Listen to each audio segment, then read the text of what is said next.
My beloved child, the night you hurt the most was not the night others left you behind, but the night the wound in your heart became a voice louder than every other sound. In that night, each memory stretched like tight threads and snapped, leaving a tear in the fabric of your soul. You stared at that tear and thought it was your entire story. The words that pierced you clung to the edges of the fabric, repeating like a refrain, until you could no longer distinguish what came from others and what came from your own thoughts. Deep inside, there was a small, faint cry wanting to say, "I am not only what has happened to me," but that cry was buried beneath layers of echoes from the breaking. You began to live as though the tear was your true shape, as though you were born missing a piece, as though you were merely a copy of every rejection. That was the moment when hurt stopped being an event and became the one holding a megaphone in your chest, shouting into every decision, every relationship, every dream. I was there, watching you hold that torn fabric like a verdict, while my hand still held new thread and a new seam for you. I want you to pause and look directly at this. Your wound has been the loudest voice, but it has never been the truest one. It is like an echo in a deep cave. A word shouted in a wilderness becomes multiplied, distorted, returning as a whole other story. Someone told you that you were not good enough, not worth choosing, not worthy of honor, and that sentence fell into the valley of your soul as a single cry. But when it returned, it became a conclusion, a definition, a whole narrative. Though at the beginning it was only an arrow shot from another broken heart, the cry in the wilderness is not the only voice. My child, there is still another voice, softer yet steadier, less noisy yet full of authority, moving through the same space. The issue is not that the wound was too strong, but that you remained too long in the place where only its voice echoed, until every other sound was blurred. Today I have come to remind you that I was not silent as you thought. I whispered through many seasons. But my voice does not shout like pain. It waits, steady, patient, until you turn your head. How long have you lived believing you are torn fabric? Rather than fabric being repaired, how many decisions have you built around that tear? Avoiding here, fearing there, refusing opportunities because you were afraid the old seam might burst again. I saw you shrink when someone came closer than safety allowed. I saw you lower your face when praise came, because in your heart a voice whispered, "They don't know who you really are. If they knew, they would leave." I saw you enter relationships unworthy of you, because deep inside you believed you were only fit to be reused, fabric patched, hung, borrowed for a moment. Yet, my child, the tear is not the nature of the cloth. It is only the mark of a moment. The true nature is the material I used to weave you. Pain may have left a trace, but it is not the writer of the final chapter. I do not deny that you were hurt. I do not ask you to pretend you were never torn. I have come to tell you that from today, the tear no longer has permission to introduce you to your future. There were moments when you sat quietly, a hand on your chest, feeling a hollow you could not name, and you wondered, why am I so easily touched? Why can a single word, a single look, a single silence open every old place? I want you to know that this sensitivity is not a curse. It is proof that your heart is still alive. The issue is not that your heart feels deeply, but that it has let the echoes of old hurt set direction. Every time you approached something new, the voice of memory stood at the threshold, recalling every scene, every abandonment, every accusation, pulling you back. You thought it was instinct, but often it was simply the wound speaking. using the tone of protection while pushing you away from good things. I do not blame you for listening. You learned to survive with what you had. But now I have come to teach you another way, not merely to survive, but to live in abundance. I do not come to rip the microphone away from pain by force. I come to place another microphone into the hand of truth and invite you to change channels. My beloved child, I do not deny what happened to you, but I refuse to let it be the one signing your future. For a long time you have allowed those who hurt you to become the editors of your story, revising pages, cutting dreams, changing titles with words of shame. They may have said you were a burden, so you began choosing like someone only worthy of leftovers. They may have said you were too sensitive, so you began living like someone who must apologize for tears. They may have left without a goodbye, so you believed that anything good that came close would soon walk away. But hear me, the words they wrote on you were only pencil. I hold the ink. What I speak over you cannot be erased, smudged, or torn by any other hand. The wound once spoke loudly, but now it is time for my voice to become the sound you use to reorder your memories. Today I stand near that tear, not to point at it with condemnation, but to place my hand there and whisper, enough. From here, let me speak. The wound once helped you recognize injustice. It woke you from illusions, and there, it completed its task. But it does not have the right to sit forever in the leader's chair of your life, signing decisions, choosing whom you love, where you go, which dreams you keep or release. You have let old echoes steer the compass too long, so the only direction you saw was how to avoid hurt again. I have come not to make you forget, but to change roles from now on. I choose not the tear, not the one who left, not the stained memory. If you agree, let your heart whisper with me. I do not want the wound to decide anymore. I want you to speak. From that whisper, I will begin a new season where my voice, not the echo of pain, leads you on. There is a very quiet moment. You rarely notice the moment between when pain appears and when you decide how to respond. In that small interval, the wound has always jumped in first, claiming the first word, telling you to shrink, to run, to attack, to be silent, to accept less than what I have for you. It has long sat in the guiding seat, like someone holding a map but only pointing you back to old roads. Today I say to you, with the authority of the one who knows every path, what hurt you no longer has the right to lead. It may speak, but it may not hold your hand. It may recall the story, but it may not write the next chapter. From now on, you are free to place that seat into my hands, the one not blinded by anger, not bent by fear, not warped by memory. You will see when you no longer follow the wound. Your decisions will begin to take the shape of hope instead of defense. You think this will feel strange, but in truth, it is the beginning of lightness. For a long time, your choices have quietly revolved around one single axis. How do I make sure I never get hurt like that again? You chose where to live, how to talk, who to stay close to, even what to dream about, just to avoid repeating a certain kind of wound. You avoided kind people because you were afraid they would leave. You clung to distant people because you thought that was all you deserved. You agreed to vague, half-hearted relationships because you believed that anything clearer would eventually break. You thought you were protecting yourself, but in truth, you had allowed an old wound to become your only guide.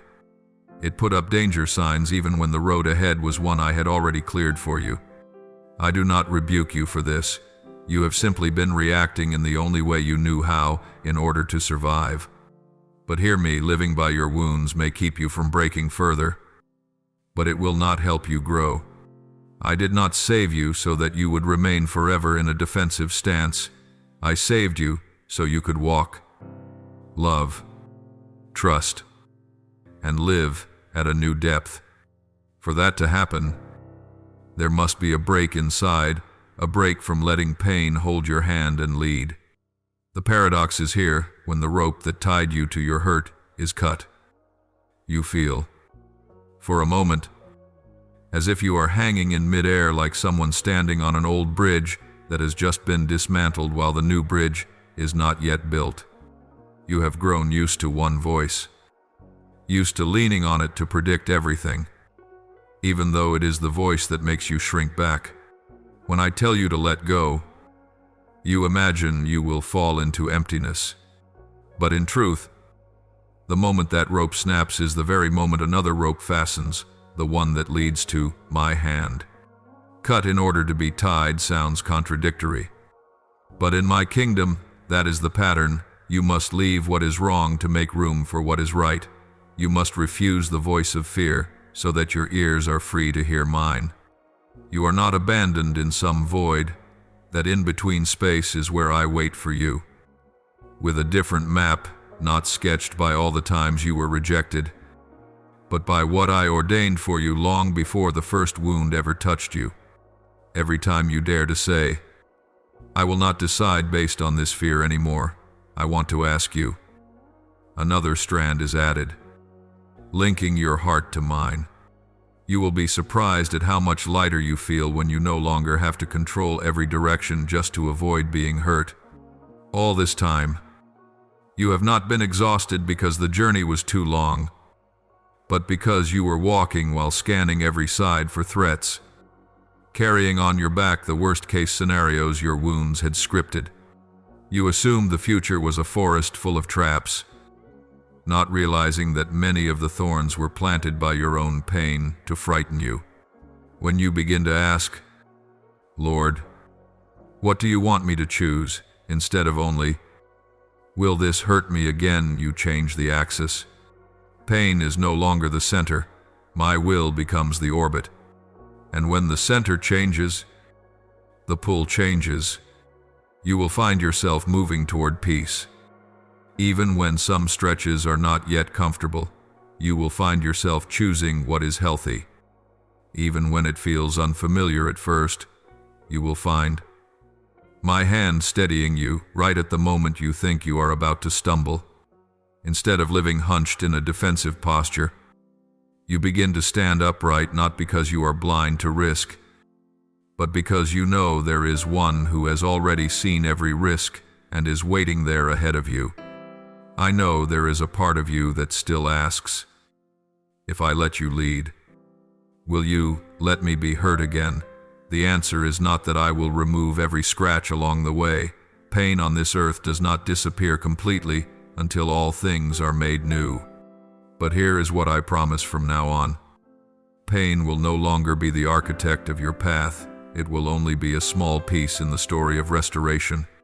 It will not be the master giving orders, but a witness that you have walked through dark places and now know how to treasure the light.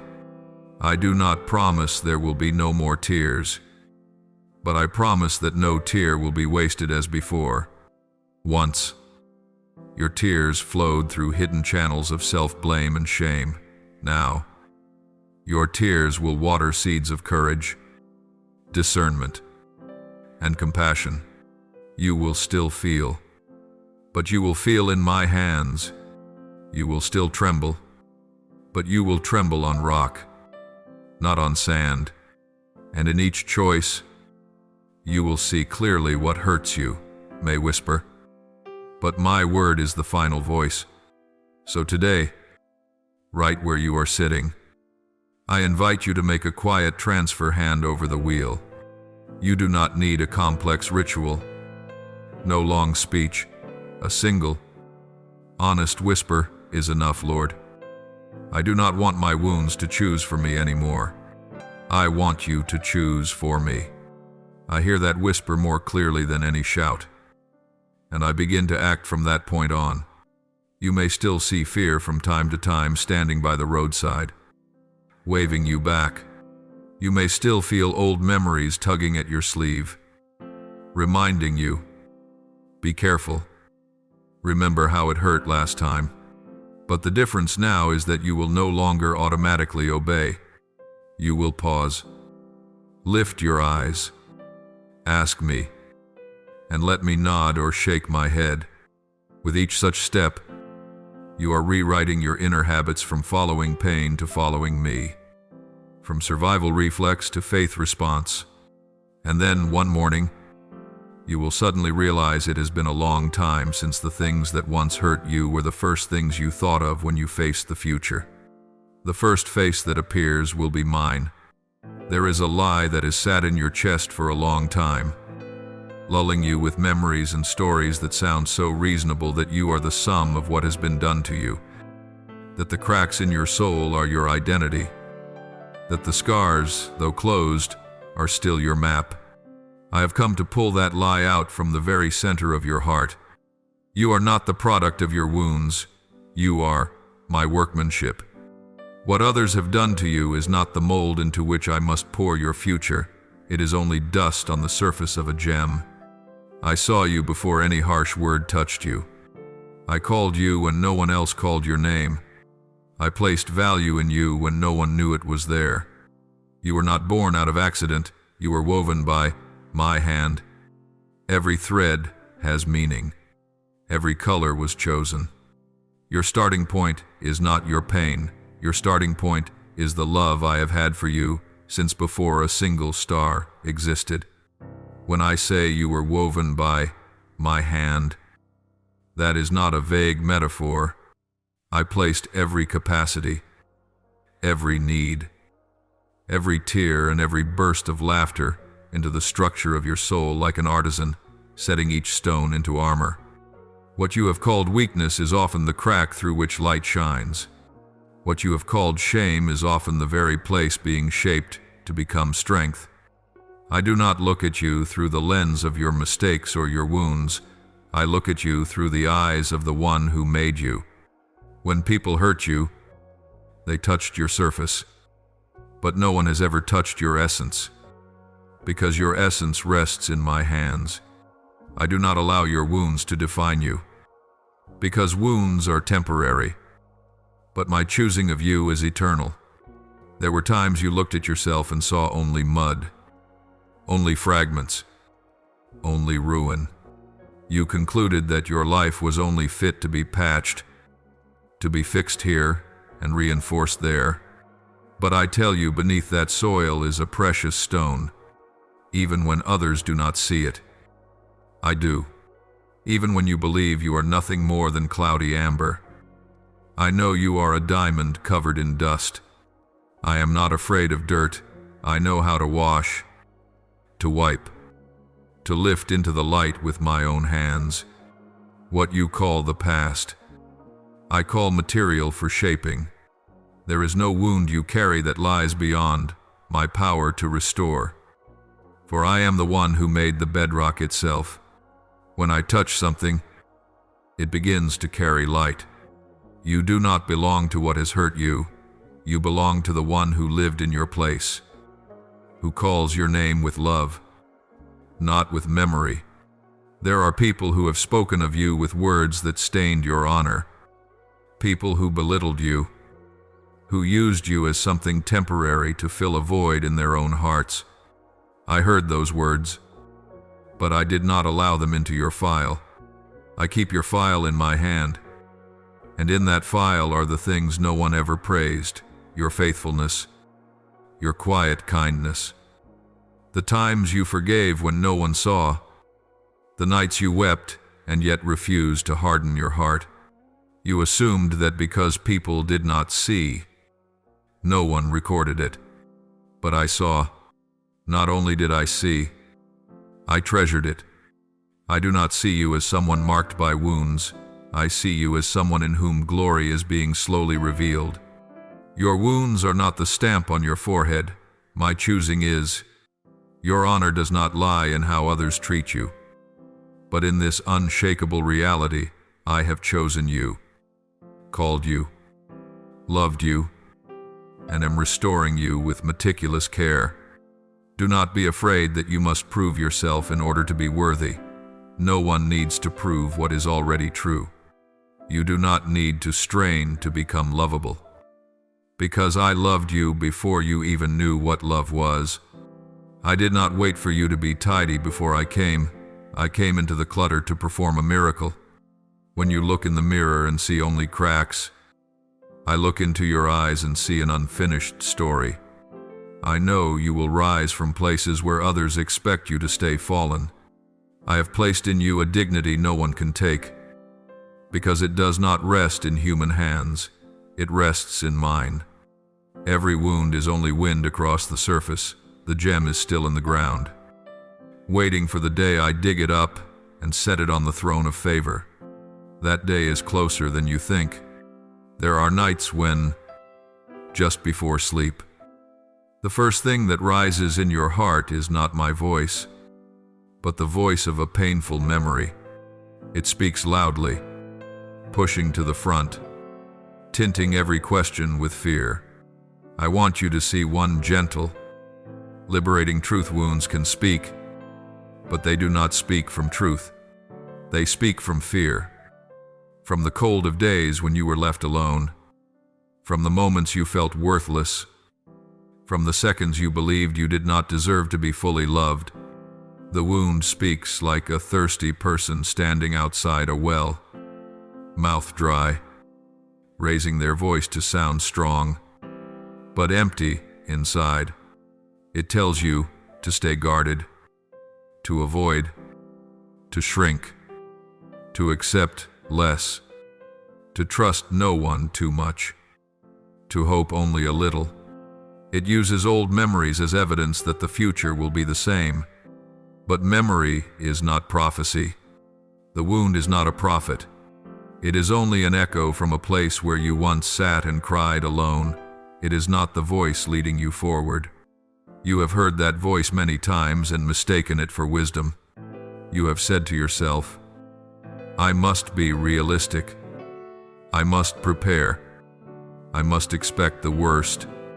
You thought you were maturing. But in reality, you were building fences around your heart so no one could come in. The problem is not the fence itself. The problem is that the fence was built by fear, not discernment. Fear speaks loudly. It knows how to use a seasoned tone. Remember, it hurt last time. Don't trust again. Don't open the door. It sounds like authority. But its authority comes from obsession, not from truth. You thought that voice was protecting you, but it was really keeping you inside the old walls. Each time you listened to it, you added another layer of bricks around your soul, until one day you were surprised to find yourself lonely, deprived of good things, while your own hands had locked the door out of fear.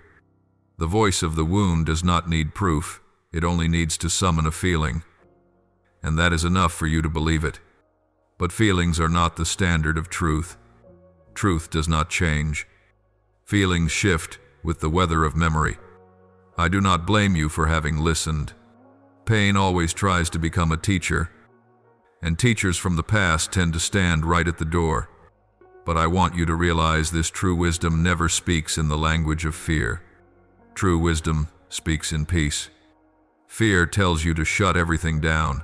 Peace tells you to discern. Fear tells you to run. Peace tells you to stand still and see what is truly happening. Fear tells you, do not let anyone see you weak. But peace tells you that weakness is not evil. It is simply the doorway for me to enter. The wound shouts because it has nothing to feed on except the echo of itself. It is like a dry mouth that grows thirstier the more it talks. Truth does not shout. Truth enters quietly and brings light. When truth comes, you do not have to fight.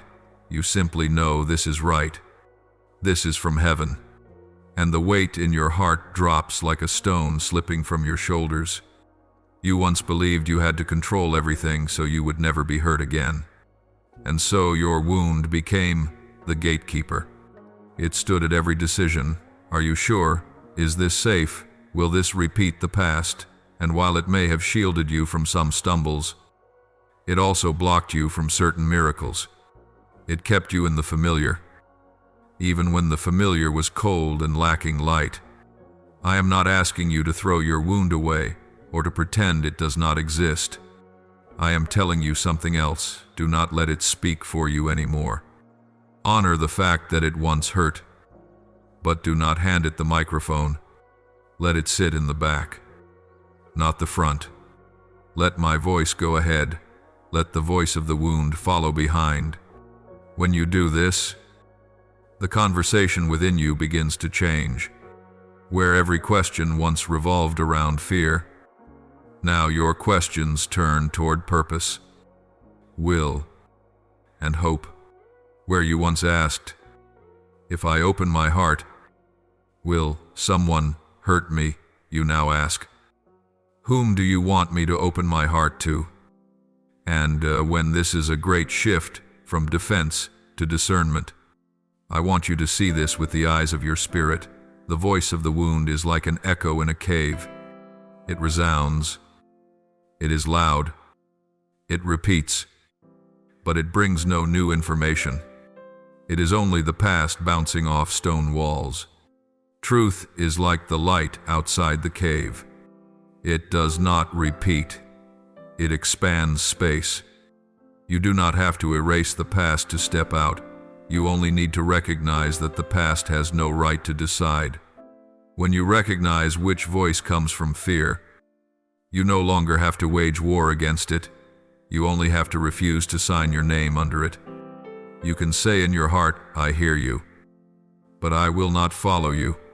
I am following another voice. In that very moment, you will feel a kind of relief that does not come from circumstances changing, but from a shift in who holds the microphone. The pain still has memory, but it no longer has rank. It may speak, but it does not steer. This is freedom. In the days ahead, you will begin to realize that not every voice inside you comes from you. Some voices come from fear, some from habit, some from memory, and some from me. I do not shout.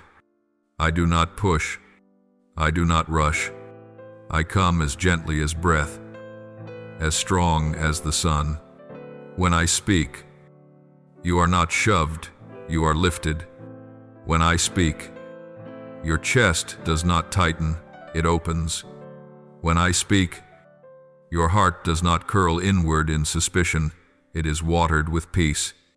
This is how you discern any voice that makes you shrink, tremble, condemn yourself, or grow smaller. That is not me.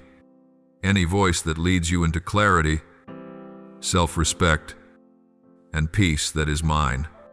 The wound knows how to speak, but it speaks from hunger, not abundance. It speaks to be heard. Truth speaks to set free.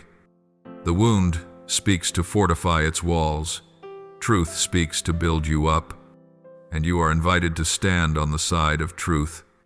There were years when you did not live according to the true size of your soul, but according to the size of your scars, not because you lacked big dreams, not because you had no strength to go far, but because you had learned to shrink yourself to avoid the pain you believed would come if you expanded. When wounds become the guide, the future is no longer a wide field, but a narrow hallway that squeezes you into the shape of your past. You do not choose what you long for. You choose what you think will hurt less. You walk into small rooms because large rooms once held shouting. You choose dimmer paths because the bright ones once revealed faces walking away. Every decision is slightly bent by memory, and you call that wisdom. But I say that is not wisdom, that is defense. Wisdom expands, defense contracts.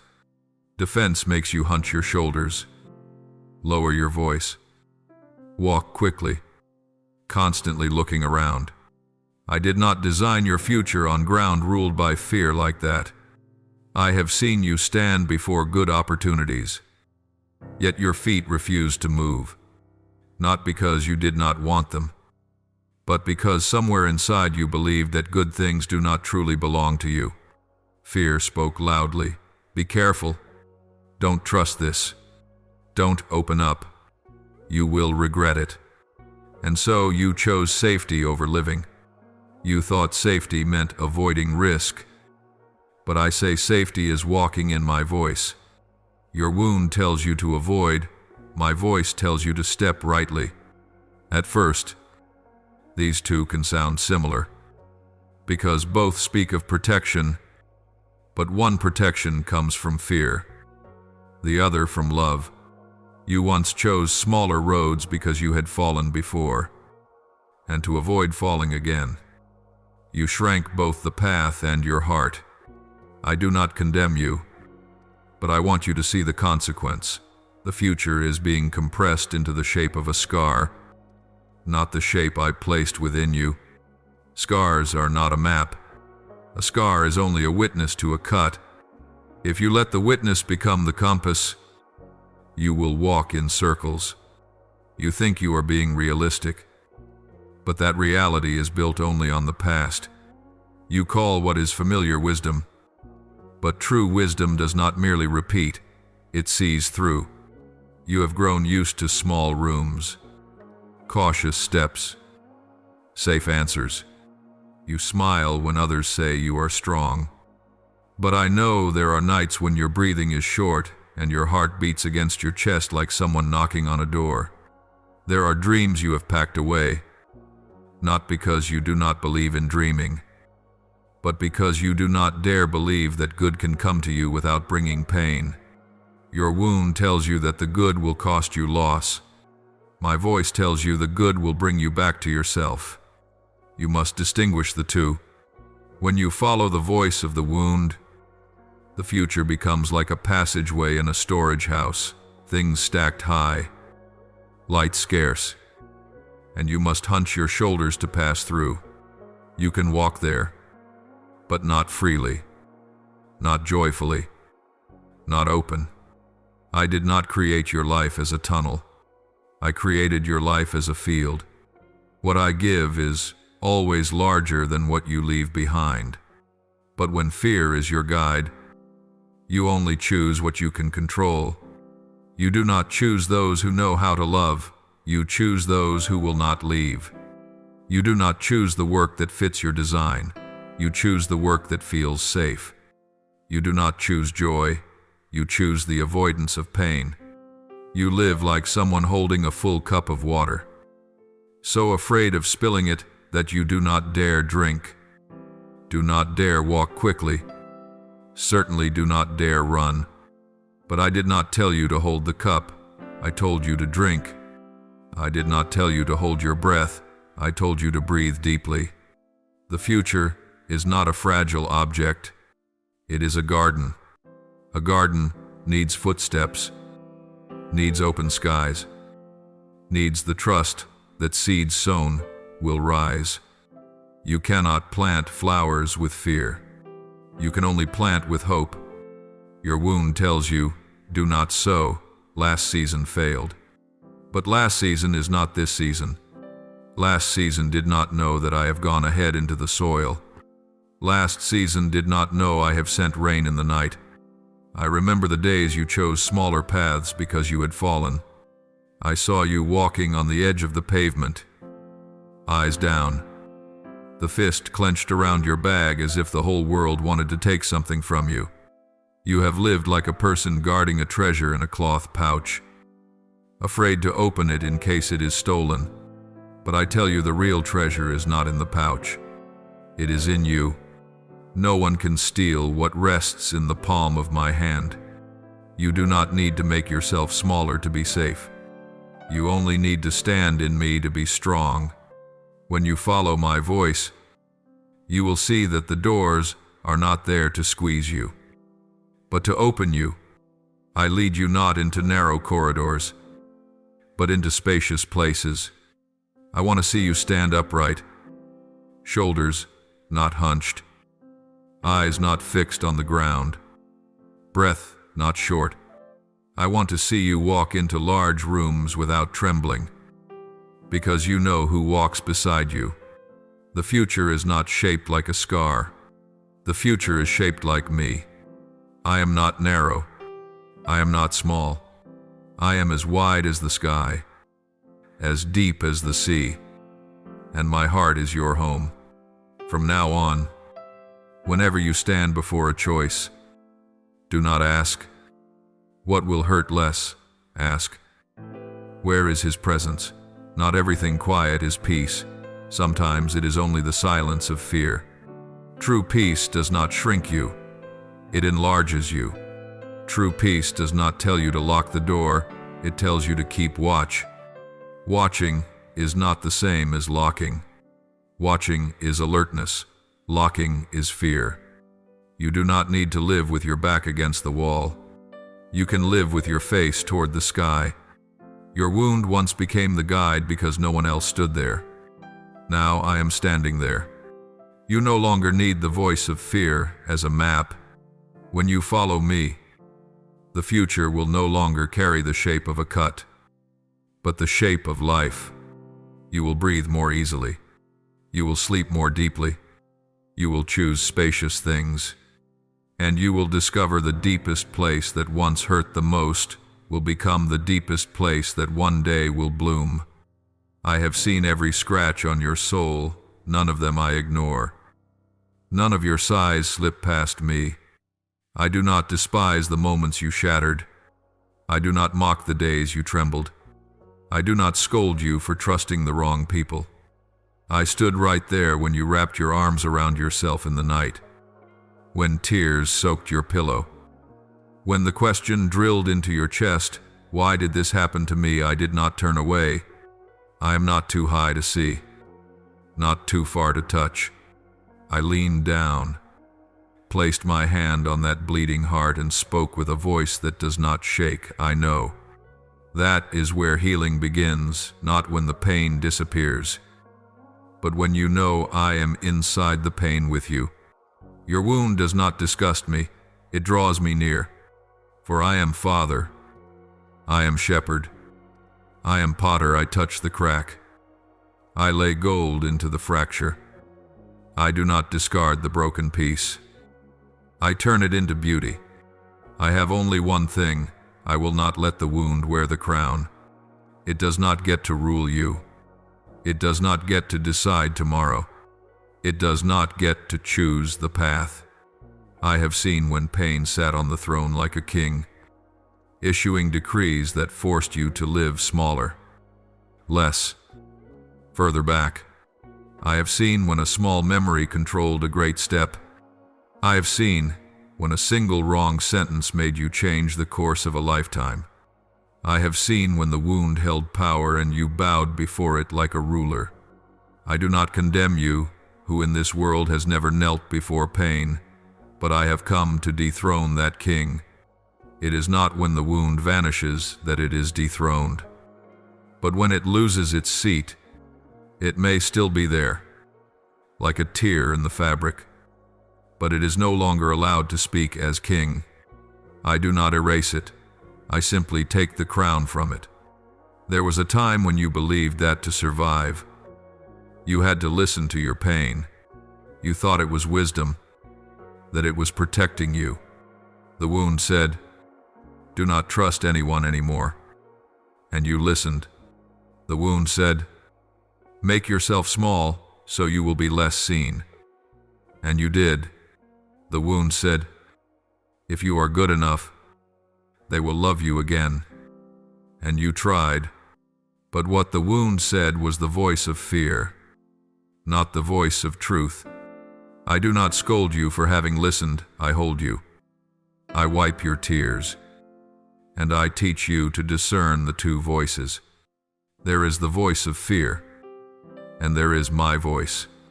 My voice is calm, no shouting, no rush, no pressure. The voice of fear is urgent, demanding now. reminding you of bitterness. I do not push you out of the room while you are still trembling. I sit beside you. I let fear settle down slowly, like water in a glass clearing as the sediment sinks, until you can see the bottom. When the bottom appears, you understand what you once called protection was only imprisonment.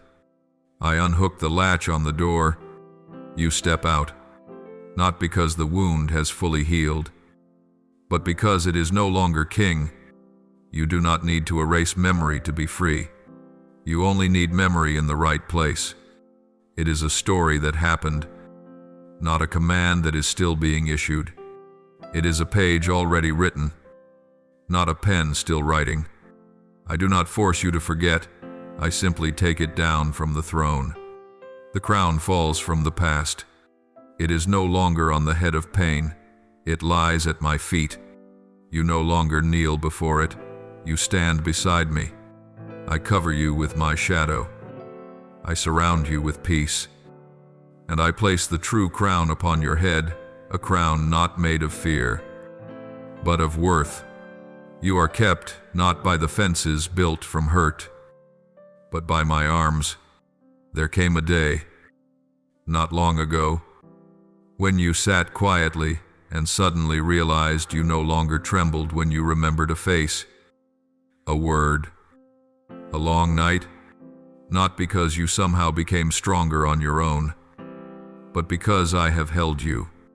I have stood between the wound and you. I blocked the fire. I intercepted the arrows. I placed myself in the middle. When the wound screamed for the throne, I silenced it with a single sentence no one can overturn. You belong to me. In that sentence, there is thunder. There is fire. There is authority, but there is also an embrace, and warmth, and safety. When I speak, the throne changes owner. The wound is no longer king. I am king. You no longer live under the heavy yoke of memory. You live under my shadow. From now on, when the voice of the wound rises, you do not need to argue with it. You only need to turn your head and look at me. I will gently remind you I see and I know. That alone is enough. You do not have to protect yourself from everything. I am here. I keep watch. I do not despise your wound. I hold you inside it. I simply do not allow it to control you. I rule you by love. The wound once wore the crown, but the throne has changed hands. The crown is mine, and you are mine. I want you to see beyond the cut that once made you shut your eyes. Every time you lower your head because of memory, you assume the whole horizon is ash-colored, that the canvas of your life has been smeared, that what was once beautiful is now only scar. But child, that is only a corner. Pain is not the entire scene. Tears are not the backdrop. The wound is only a hidden corner on a much larger painting. I am the artist, and I do not allow a single smear to be the last word. I pull the canvas back. I see the whole. You see only one dark corner, but I see light pouring in from the other side. I do not deny the shadows, but I use them to make the light stand out. When I hold the brush, my hand has never shaken. No accident in your life forces me into frantic repainting. I knew beforehand. I planned ahead. I left spaces of white waiting for new color. You see the blot. I see the landscape. You see ruin. I see opportunity. You see loss. I see opening. My child, you are no longer living inside the picture painted by pain. It once was a cruel artist, scratching hurried lines across your soul, dragging heavy gray over everything you hoped for. But I have taken the brush back. You do not belong to that trembling hand. You belong to mine. Every stroke I make is intentional. I do not paint over you to erase you. I honor you. I do not smear paint over the wound to hide it. I blend it into the scene so that it becomes depth. Where others see only a crack, I see marble veins. Where others see only a mark, I see a story. Where others see only defeat, I see victory. You are not living in the painting of pain, you are stepping into my painting. There are days you stand before the mirror and think the future is only a low hill faint in the mist, that nothing great awaits. You have grown used to small, to little, to temporary. You have grown used to cleaning up leftovers after a storm because you do not believe there will be a day when you build a great house again. But I say to you, the chapters written after the storm are not meant for patching, but for rebuilding. There are chapters you have not yet read, pages you have not yet turned, pens that have not yet touched paper. I have prepared them, my child. I know the plans I have for you, not plans of harm, but plans of hope and goodness. I am not writing tragedy for you. I am writing restoration. I am writing recompense. I am writing a new season. I am writing wide open. Do not confuse the darkness at the start of the day with the end. Before dawn, everything is black, but that is when light is already touching the edges. I do not paint morning with trumpets, but with a line of light slipping through the mountains, with soft brightness falling on the grass, with a small bird repeating the first hope. The future does not come like the roar of an army, but like warmth on your skin as the sun lifts over the horizon. You will see. You will know. You will be surprised that you ever feared this. You will ask, why did I think that just because of the wound? All color was gone, and I will smile because you were standing too close. I pull you back.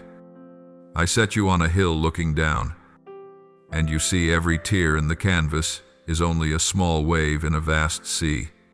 I am painting your future with colors you never knew you could carry. The color of courage, the color of grace, the color of laughter returning, the color of new people coming into your life not to take away, but to add, the color of beautiful stories, not as compensation for pain, but built by love itself. The wound may make you think the next steps are too steep, but I place my hand beneath your feet. I lift. I support. I guide. The future is not a place where you wander off alone.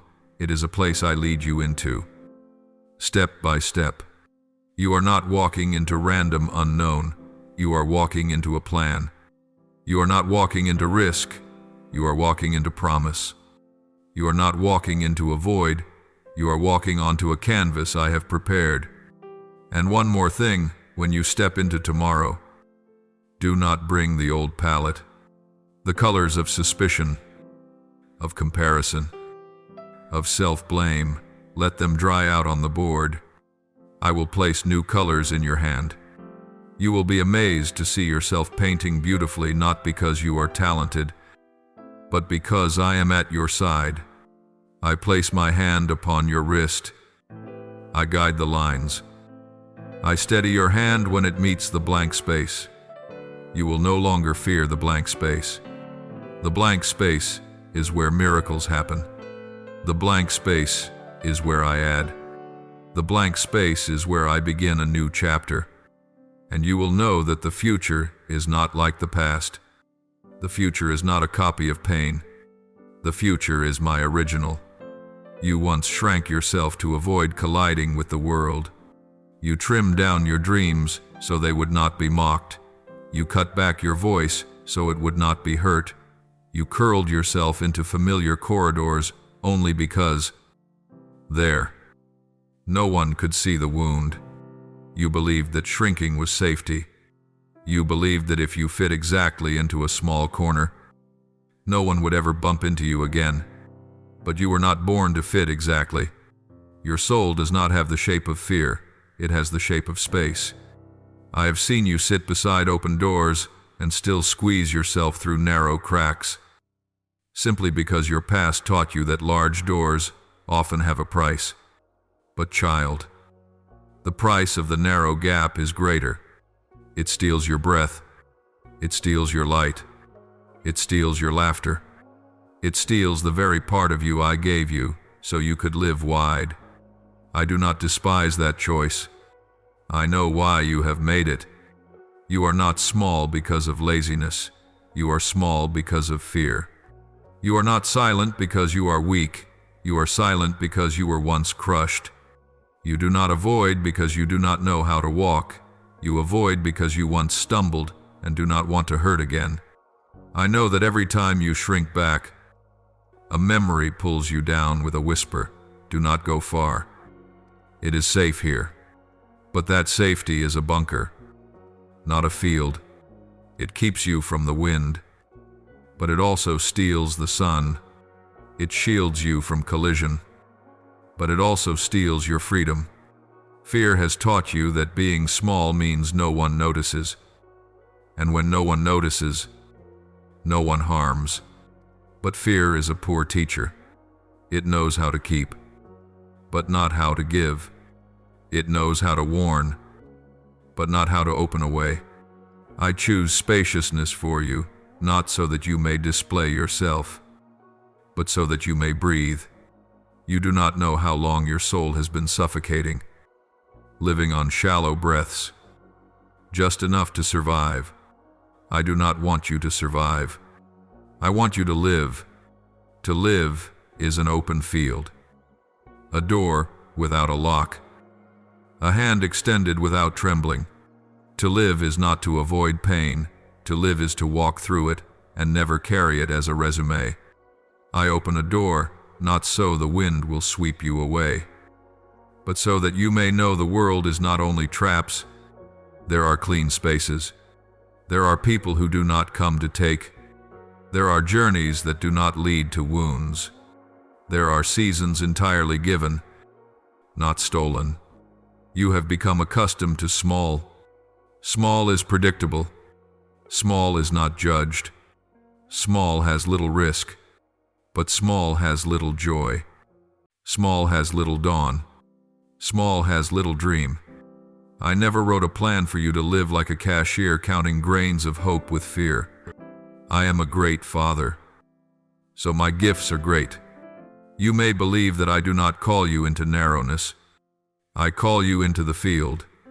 You think you are unworthy, but worth is not measured by the past. It is measured by my hand. I keep the door open not because you have done everything right, but because you are mine. I open because I love. I open because I want you to exhale deeply and see the wide sky you have forgotten. Very soon, you will step across a new threshold and realize that nothing held you back except the habit of fear. You will stand there before spaciousness, and your heart will be both trembling and joyful. Trembling because it is unfamiliar, joyful because it is right. I will stand beside you and say, "This is yours." You do not need to prove. You do not need to compete. No one will take it. I open it for you not as a test, but as a gift. You once lived to avoid pain, but now you will live to receive grace.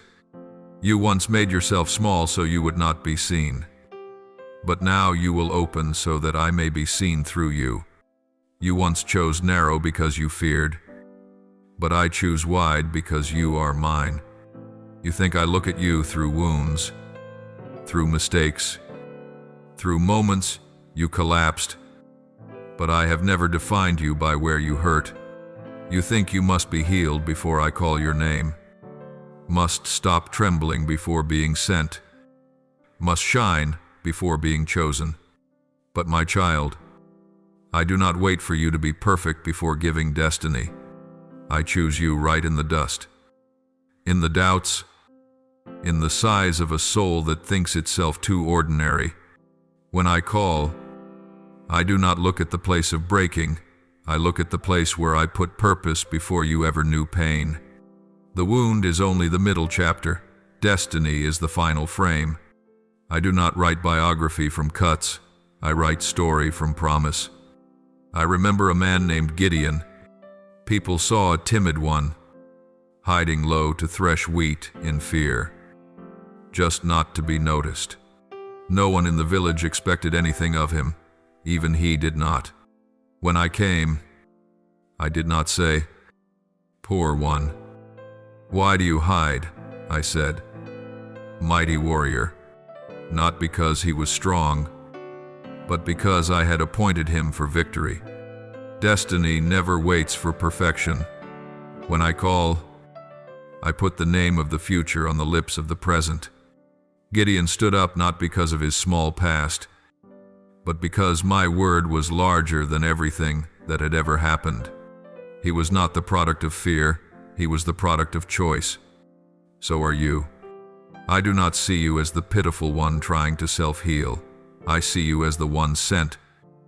Even if the heart still trembles, you do not need to stand firm before I call. My word makes you firm. You have believed destiny is a reward for the strong, the ones with beautiful resumes, the ones who hide their tears. But destiny belongs to those who belong to me. I do not make plans based on what you can do. I make plans based on what I do through you. I did not choose Gideon because he had a mighty army. I cut the army down until only a few remained so that no one would confuse the source of victory. Do you see, I love to make much from little. Strength from weakness. Standing from trembling. When you tremble, I come close. When you think you are the last, I say, you are the one I chose first. I call your name in the valley, not on the mountain. You think you must climb before being called, but I call you right where you bow. There are days you look in the mirror and see only cracks. You remember disappointments, nights of returning to cry alone, words that pierced with no healer. You see evidence of pain and think your life has been graded by failures.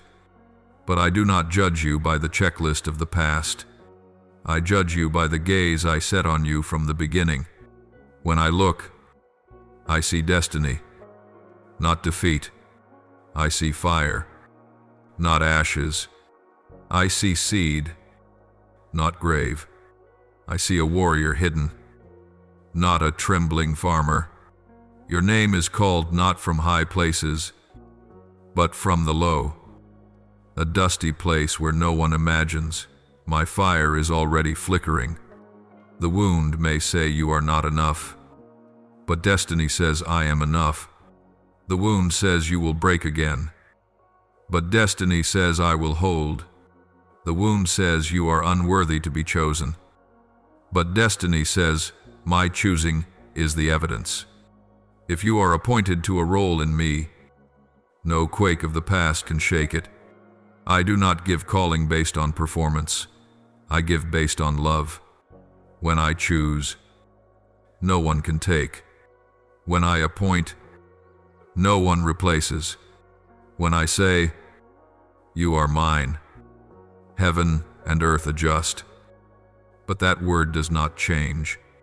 I see you asking in your heart, but why me? I answer, because you do not know how strong you are when I stand beside you. You thought weakness is a reason to be left behind, but weakness is the reason I come near. Destiny does not come to the proud on the peak. Destiny comes to the one face down on the ground who still hears my voice. I do not choose the perfect, I choose the listening. When I call, I do not ask for the resume. I ask for the heart. I ask, do you trust me? If the answer is only a faint whisper, I want to trust. I still place my banner over your life. I do not need a shout. I only need a small, true sound. I do not design plans based on your wounds. I design plans based on the destiny I placed in you before you knew pain. You are not the product of injury. You are the product of my choosing. I saw you in the low place. I call your name into the high. Destiny does not wait for you to become extraordinary. Destiny makes you extraordinary. You do not go because you are strong. You go because you belong. There are moments when you walk through the marketplace of life and imagine yourself to be just a passerby, a small figure slipping between a noisy crowd. Unseen, unnoticed, unimportant. You think you must avoid collision, shrink your presence, endure the cold touches of life because everyone does. But you were not made to pass through. You were made to stand, not to prove anything, but to stand because that is the place I have assigned you.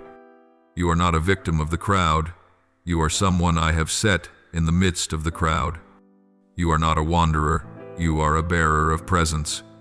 When you stand, the atmosphere changes. When you stand, the air settles. When you stand, it is not your voice that resounds, but your presence carries weight. Because I stand with you. Sometimes you hear the whisper, everyone lives this way. Why should you be different? You think that blending in is safe, that disappearing is the way to avoid pain, that if you are small enough, no one will demand anything of you. But I did not call you to blend in. I called you to stand. Standing is not opposing the crowd. Standing is refusing to let the crowd define you. You think that to stand, you must fight, shout, create noise. But my standing is not loud. It is quiet and strong. It appears in the silence of trust, in an unhurried step, in an unfrightened gaze. My standing does not need performance.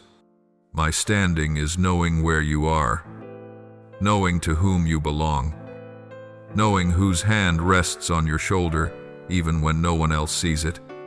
Pain once convinced you that you were a minor character in someone else's story. You were used to yielding space, retreating, apologizing even when you were not wrong, simply because you feared disturbing anyone. You thought that was humility, but it was only fear wearing a costume. When I call you to stand, I am not calling you to arrogance. I am calling you to presence. I call you not to dominate, but not to disappear. You are not someone life drags around. You are someone I hold steady so you will not be swept away. Life is a crowded market, everyone rushing, everyone pushing, everyone grasping for a place. But, beloved, in the middle of that market, there is one who stands straight, without pushing, without shoving, without trembling, and that is you. Because I am beside you. The crowd does not need to know your name to feel my presence through you. You do not need to shout. Here I am, you only need to be rightly present. Among the noise, your peace will be a sign. Among the scrambling, your calm will be a testimony. Among the discouragement, your hope will be a light. You are not lost among people seeking their own advantage. You carry warmth, life, and the things that come from me. Not everyone will notice immediately, but hungry souls will feel it. They will see something unusual in the midst of the market. Someone stands without freezing. Someone smiles without pretending. Someone looks straight without pride. That is the difference when I stand with you. You think that to stand, you must be strong. But strong does not mean you never shake. Strong means you still stand while shaking. Strength is not never being struck. Strength is knowing you will not fall. When the wind blows through, the marketplace leaves spinning. Papers skittering. Noise rising. People hurrying with baskets of worry. You do not need to run. You do not need to fight. You do not need to grasp. You stand because you know the source. You stand because you have roots. You stand because I stand. You are not driven by the need to prove anything. You are not pushed by the fear of being forgotten. You stand because I placed you here not as a victim of circumstance, but as a carrier of my presence within circumstance. I know there are days when you feel lost among the rushing crowd. Where are they going? What do they carry? What do they seek? You do not know, and often they do not know either. But I know where you are going. You were not thrust into the market, you were sent. When I placed you here, it was not that you would be swallowed by the crowd, but that you would be a witness that another way of life is possible. You do not have to push others aside to have space. I have made space for you. Standing is not taking someone else's place. Standing is keeping the place I gave you. You do not need to remove anyone to be seen. The light on you shines by itself. You do not have to compare yourself to anyone. You were created unique. You are not a victim. You are chosen. Remember this. A victim lives by the memory of pain. The chosen live by my promise. A victim asks, "Why did this happen to me?" The chosen ask. "Where are you calling me?" A victim shrinks. The chosen stand. Standing in the world is not conquering the world, but not being consumed by it. You stand in me. That is the safest place. That is the firmest ground.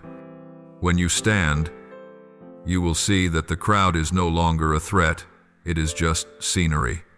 You will no longer fear being lost in the noise. My voice in you is louder. You will no longer fear being shoved to the edge. My hand keeps you in the center of my will. You are not a victim of life. You are someone chosen to stand within it.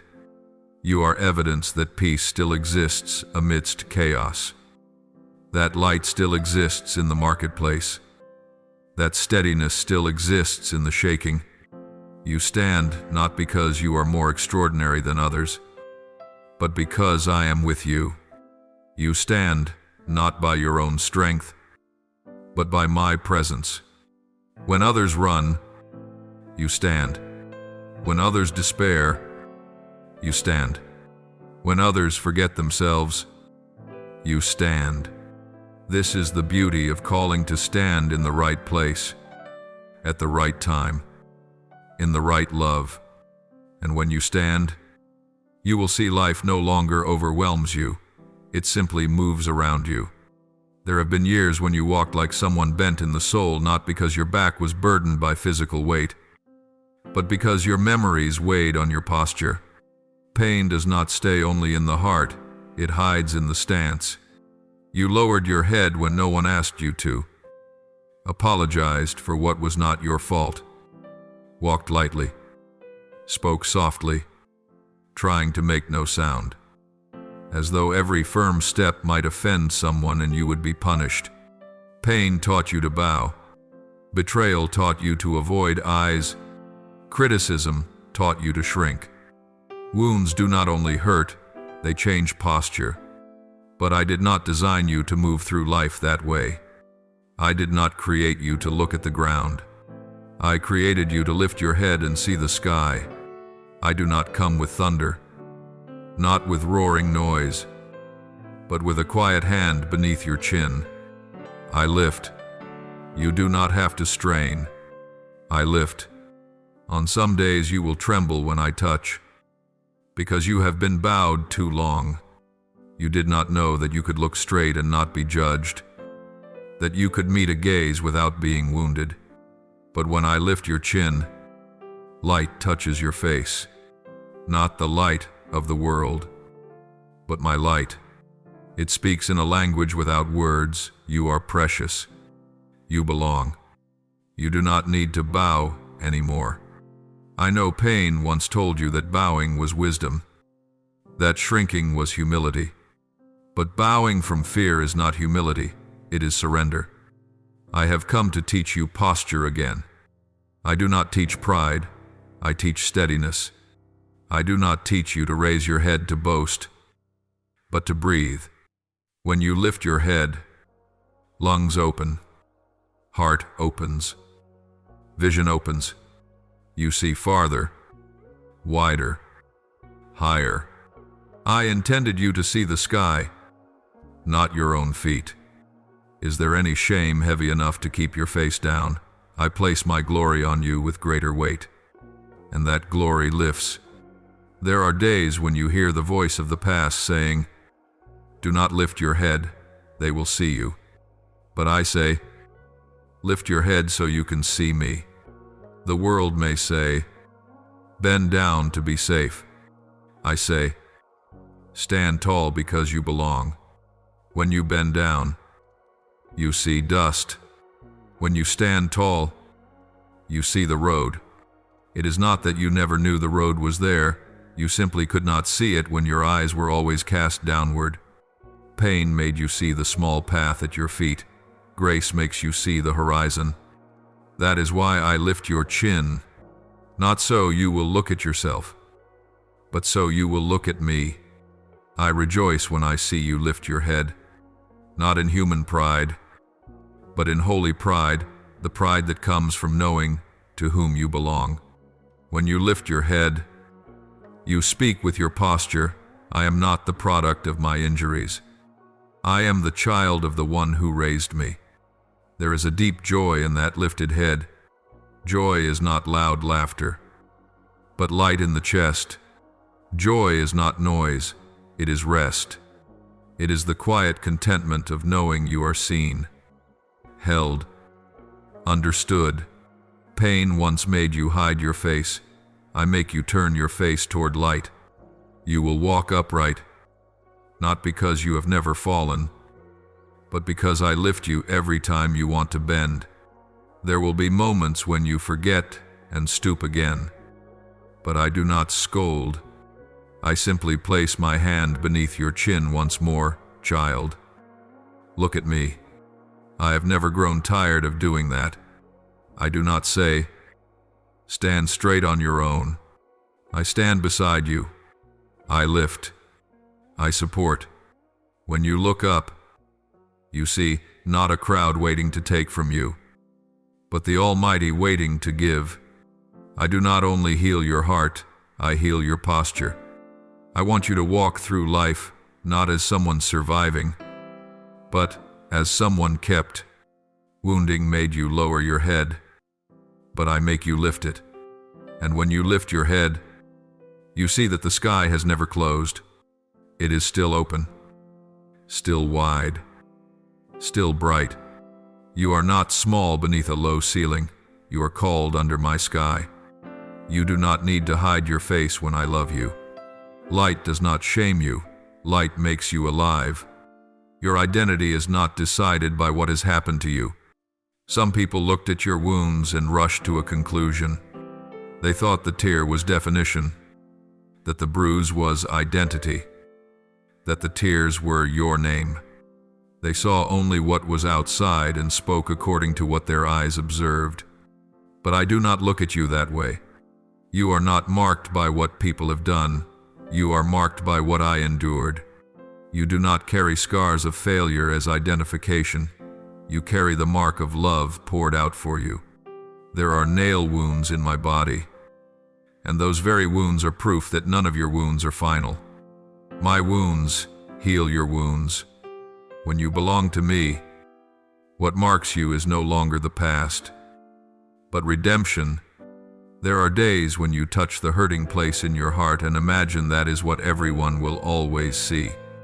You fear that anyone who comes close will notice the fracture and turn away. You think you must hide, paint, build walls so no one sees where you were pierced. But child, you are mistaken. Where the world sees a scar, I see evidence of survival. Where the world sees weakness, I see the place where my strength rests. I too have wounds, not because I am weak, but because I chose to suffer for you. I do not come to you demanding perfection. I come with proof that I understand pain. When you see my wounds, you know that pain is not the end. Wounds are the doorway where grace enters. People may judge you by appearance, but I never do.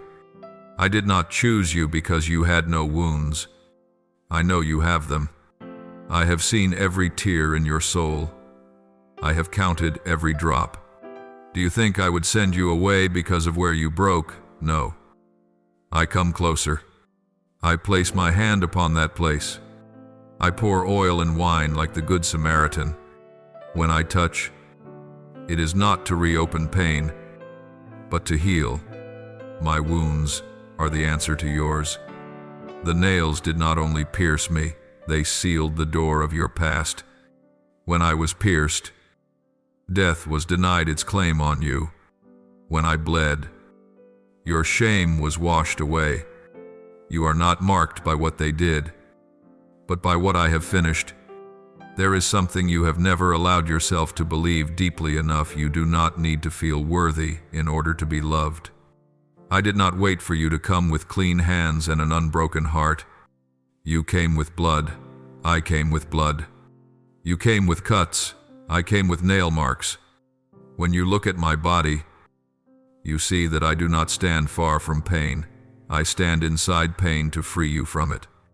Do not be afraid to look at me. Do not be afraid to face this. It is not your wound that makes me step back. It is my wound that draws you near. Where I was pierced is where you find shelter. Where I was broken is where you are mended. Where I bled is where you are washed. I do not hide my marks, and I do not ask you to hide yours. I turn marks into glory. You thought you were marked by shame. You thought what was taken, what was betrayed, what was shattered had stamped your life with an unerasable label. But look deeper. When I place my hand upon your life, what marks you is no longer where you broke, but where I touched. You do not carry the label of failure, you carry my mark. You are not attached to what you endured, you are attached to what I conquered. When you walk, those with spiritual eyes will see this. There is a mark on you, but not the mark of injury, it is the mark of redemption. They will look and see that I have walked across your life. What makes you holy is not perfection, but my presence in your wound. Because I carry marks, you are free to carry mine. When I said, "It is finished," you no longer needed to prove anything to the past. No one has the right to call you by the name of injury, because I have called you by the name of honor. No one has the right to trap you in the old story, because I have written a new chapter with my blood. That is why, whenever you remember the painful place, you do not need to shrink. You simply look up and see my hand still open. I do not erase your history, I redeem it. I do not deny the cut, I use it to shine grace. When you belong to me, you are marked by victorious love, not by old sorrow. You are not marked by the past, but by my wounds. That is enough for you to stand tall. Walk lightly. Live wide. You carry the mark of redemption, not of ruin. You carry the mark of victory, not defeat. You carry my mark, and that mark speaks louder than any other. You belong to me. I do not heal you merely so pain disappears, but so that you may be free. Pain can blind, shrinking your vision until the world becomes no larger than the wound. When you only look through your hurt, the world is narrow, choices are few, and freedom becomes luxury. But healing is not only the closing of a cut, healing is unlocking. It removes the iron rings that have wrapped around your soul since the days you no longer knew where the other directions were. There were moments when you thought you had become accustomed to chains, that you no longer knew how to live without being tied by old memory, old words, old fear. But I heal so that each chain falls, so that you hear the sound of metal hitting the ground and know that not everything that once held you has the right to keep holding you. When I work, I do not only heal the pain, I give you back the power to choose a path different from the one your wound once pushed you into. There were years when you lived like someone in chains, but the chains were not on your feet or hands. They were on your heart. You avoided the bright places because you were afraid others would see your weak places. You avoided love because you were afraid of the cost. You avoided opportunity because you had failed before. You did not call it chains, you called it caution. But I see deeper. You have confused wisdom with fear, limits with protection, shackles with boundaries. I did not come to judge you for this. I came to remove it.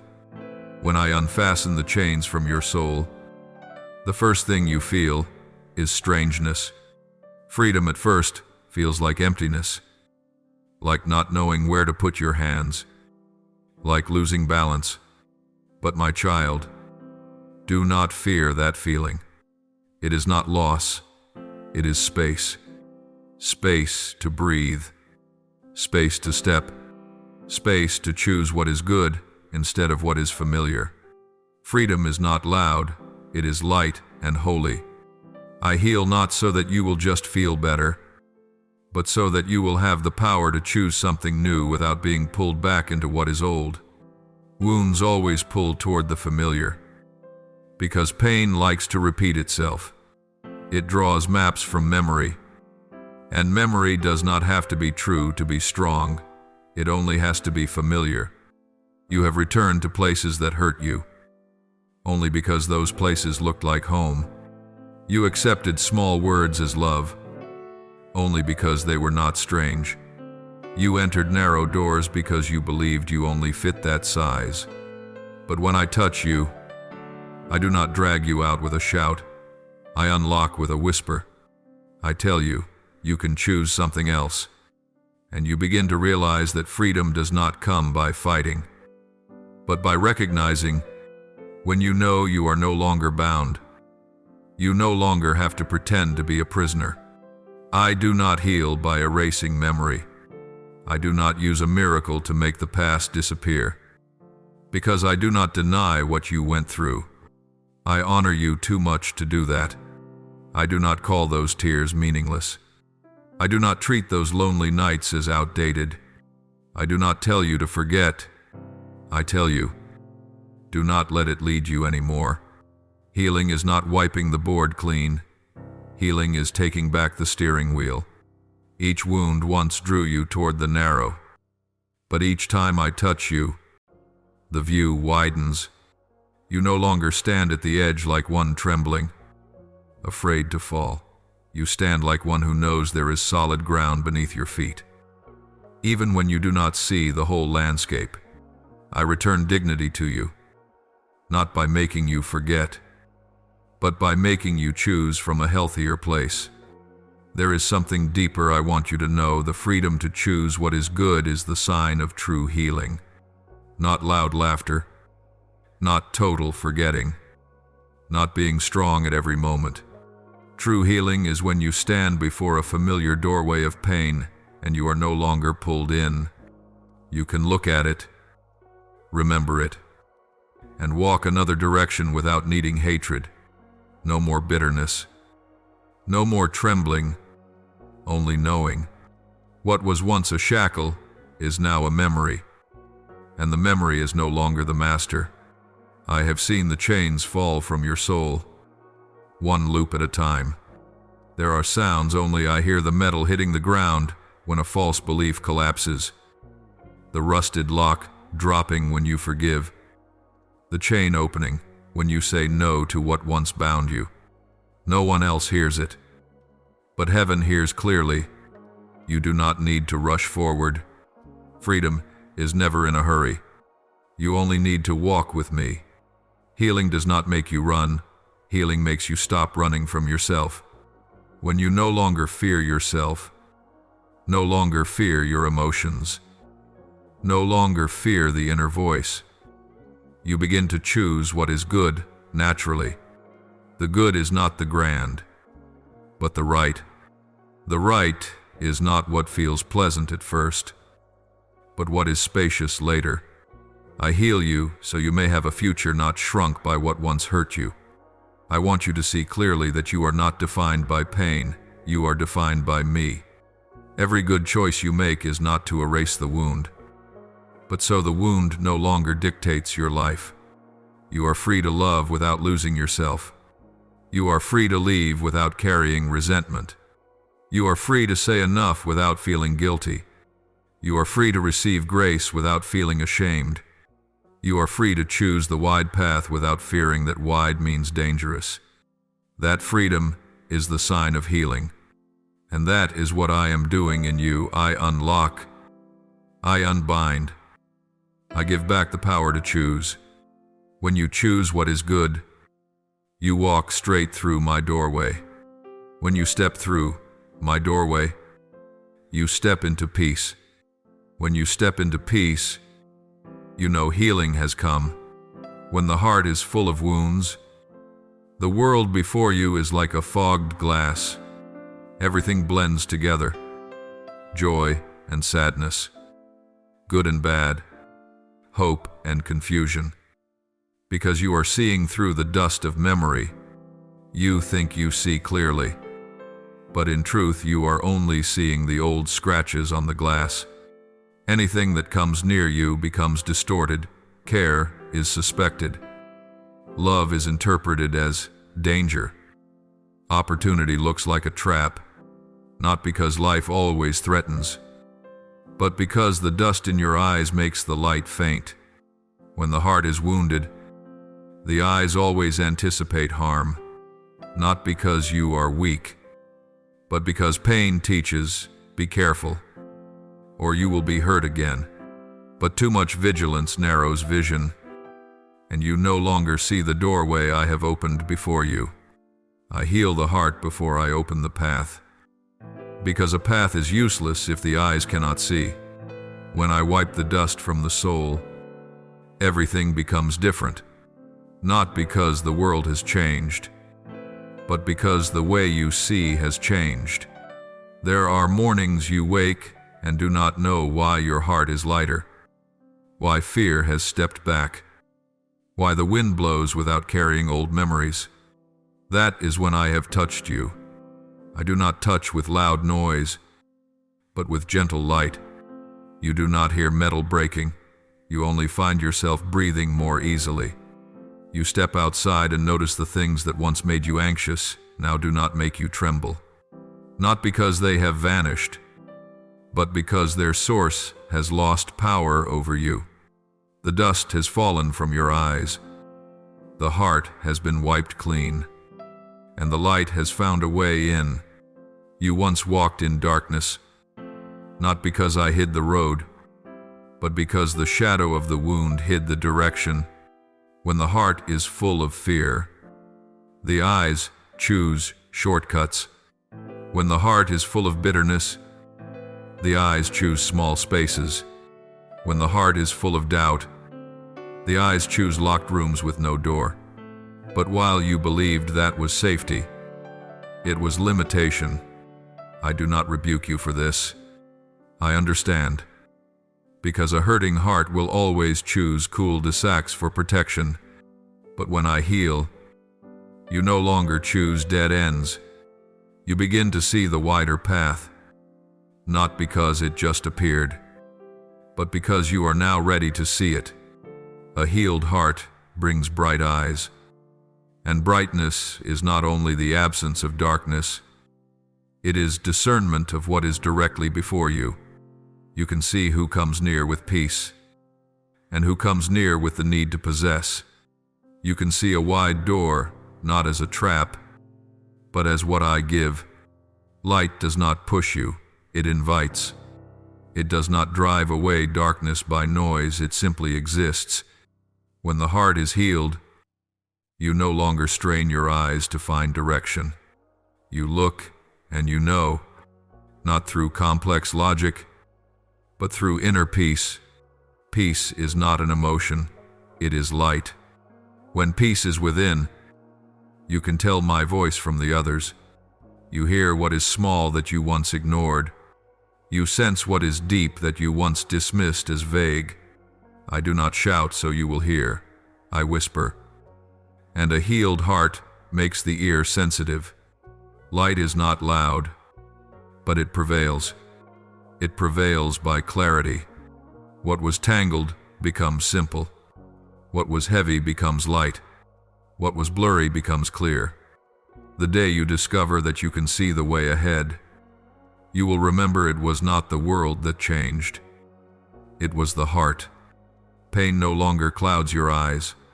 Fear no longer stands between you and your future. Memory no longer reigns across your vision. I wipe the dust from your eyes by healing the inside. When the heart is healed, the eyes see. You will step without hesitation, not because you suddenly became strong, but because the light is within you. You look, and you no longer see confusion. You see a path, and that path leads back to me. There are days you look back at opportunities that slipped away, and your heart sinks. You think that you could have been happier, that you could have built a more beautiful family, that you could have kept something good if only you had been a little firmer or a little softer. You believe loss is your fault. You ask why I, who love you, did not open the door at the very moment you knocked. You cannot see that some doors I closed not because you were not enough, but because those doors did not lead home. Not everything pleasant is good, and not everything painful is bad. There are things I withhold, not because I am stingy, but because I see deeper, wider, farther than your eyes can reach. What slows you down is sometimes the very thing that keeps you from the cliff. You see delay, I see deliverance. I know that in silent nights, when the room is dark and memory is brighter than everything else, your heart has once accused me. Why was that door closed? Why has that prayer not been answered? You thought I was silent, but I was shielding you. You saw a smooth road. I saw a pit beneath the grass. You saw gentle eyes. I saw intention hiding behind the smile. You saw a shoulder to lean on. I saw hands ready to squeeze the peace out of you. I did not rejoice in saying no to your desire, but I rejoiced in keeping your soul safe. For blessing is not only what you receive, blessing is also what I do not allow to come near. You thank me for what has happened, but one day you will thank me for what I did not let happen. Some blessings arrive late, so they will not spoil you. Grapes plucked too early are sour. They can be real fruit, and still not ready. I have seen you in seasons when you demanded blessing right now, while your roots were still shallow, your heart still thin, and the door you wanted would have crushed you if it opened too soon. I did not hold blessing back because I doubted you. I held you back so that blessing would not ruin you. My love is not a flood that pours at any moment, but a river that waits for the right season so that its force does not break the banks. You once wanted everything immediately, quickly, full, but I knew that if you received it before you were ready, the blessing would become a burden. I saw that, and I paused, slow on the outside, but protection on the inside. There are times when you think I was hindering you, but I was only shielding you from the wind. Wind is not always my test. Often wind is mockery, is flattery, is sweet but empty promise. Not everyone who comes near you comes to love. Some come to possess, to reassure themselves by having your heart. I saw that long before you did. I raised my hand to block the wind, and from the outside people said you were timid. You missed your chance. You were too cautious, but my caution was love. I laid my hand on your shoulder and kept you from the cold gusts that would have made you sick inside. Who saw it? Only you and me. There were days when you did not know why your heart was heavy, why your steps were slow. It was because I stood in front of you, so you would not walk into the place that would damage your soul. When I hold back, I also hold close. I do not only take away, I replace with gentle quiet. You do not understand at first. You only feel emptiness. You think loss is judgment, but it was actually preservation. You think you were rejected, but you were being protected. You think I closed a door, but I was building a roof. One day you will look back and see if that door had opened. You would have lost yourself. If that promise had come true, you would have been chained to deception. If you had gotten the person you wanted, you would have lost the peace you needed. You could not see it early, but I did. And because I love you, I covered you. Your trust grows not when you receive everything you want, but when you realize I withheld some things for your sake. Trust is not only believing that I give blessing, trust is also believing that I block counterfeit blessing. You will see this more clearly when peace returns to your heart. There are seasons when you do not have much, but you have enough. Enough to stand, enough to breathe, enough to know that what I hold back is not punishment, but protection. I shield you from things that look good but would spoil you. I shield you from beautiful hands that are not clean. I shield you from quick dreams that are not lasting. You do not see all of it, but I see, and my hand is still raised to block the wind in front of you. There are seasons when you live by recollection, like someone holding an old map whose creases have faded. Every line on it is your footprint, but it is not the path ahead. You keep looking at it to find the way, but it only leads you back to familiar places. Familiar is not the same as right. What has happened is not what must happen again, but when the heart still hurts, memory becomes the compass. And that compass always points you back to where you once stumbled. The past knows how to tell stories, but it only tells old ones. It does not know what I am preparing. It does not see ahead. It only knows where it once broke. If you use it to guide you, you will walk in sad circles. I do not despise your memories.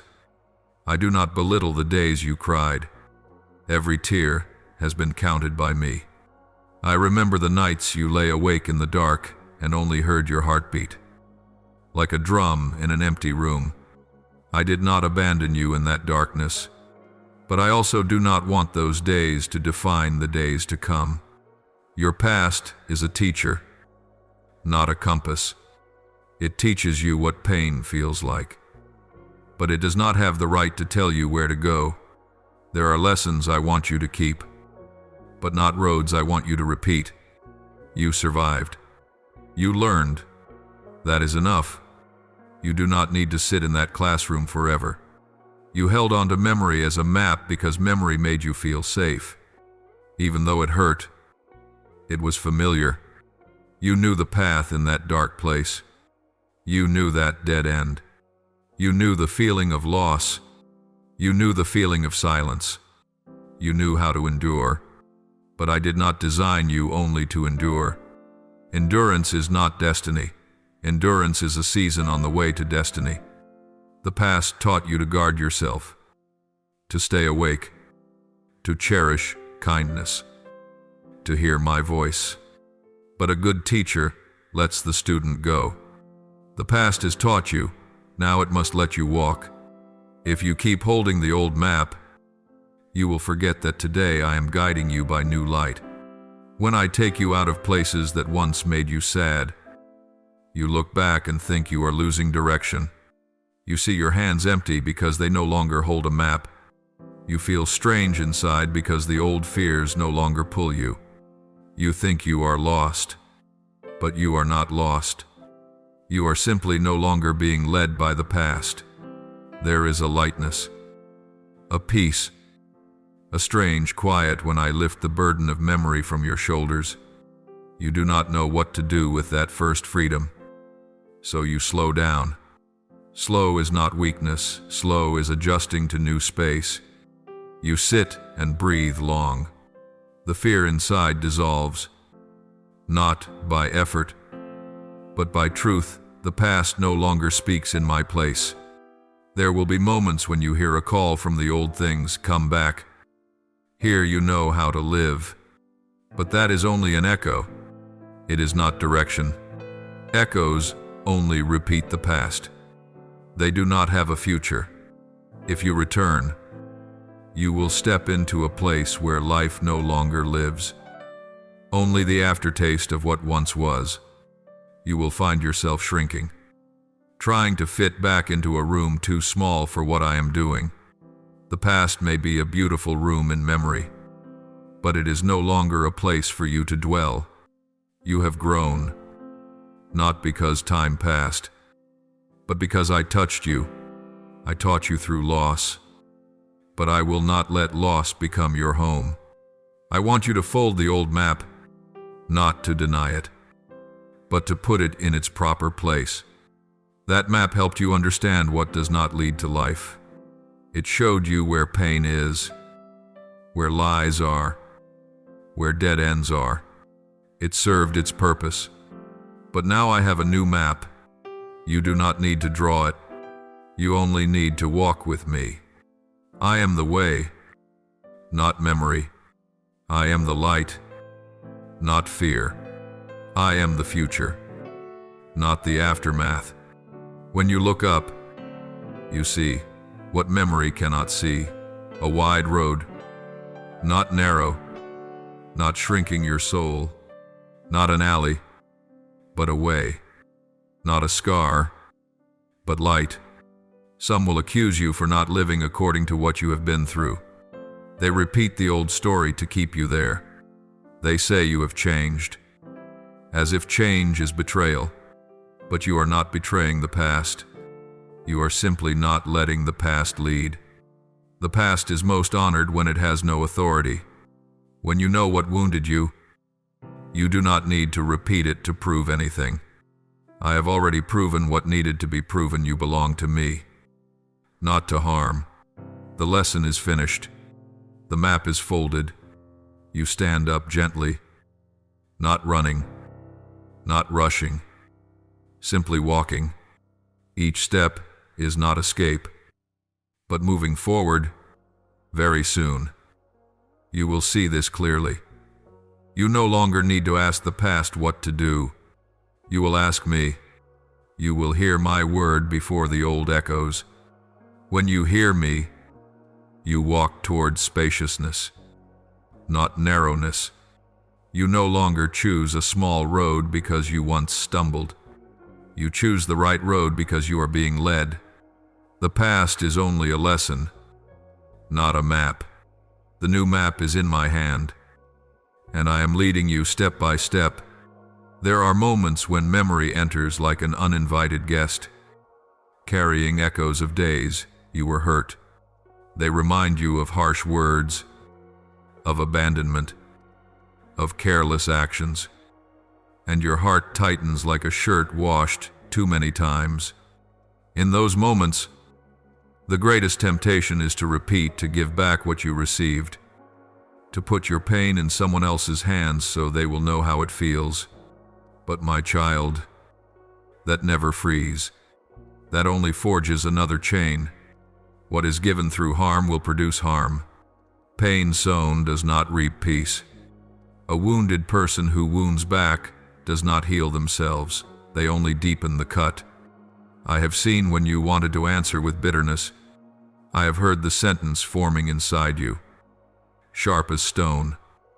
When someone touches the tender place, you thought that if you cause pain in return, balance will be restored. But pain does not know mathematics. It does not give the correct amount. It only multiplies. You are not the echo of others. You are not the reflection of the harm they caused. You are my image. When you are hurt, the lesson is not how to use a blade, but how not to hand a blade to anyone. You have lived long enough in the room of woundedness to know how heavy the air is there. Do not build another room like that for anyone else.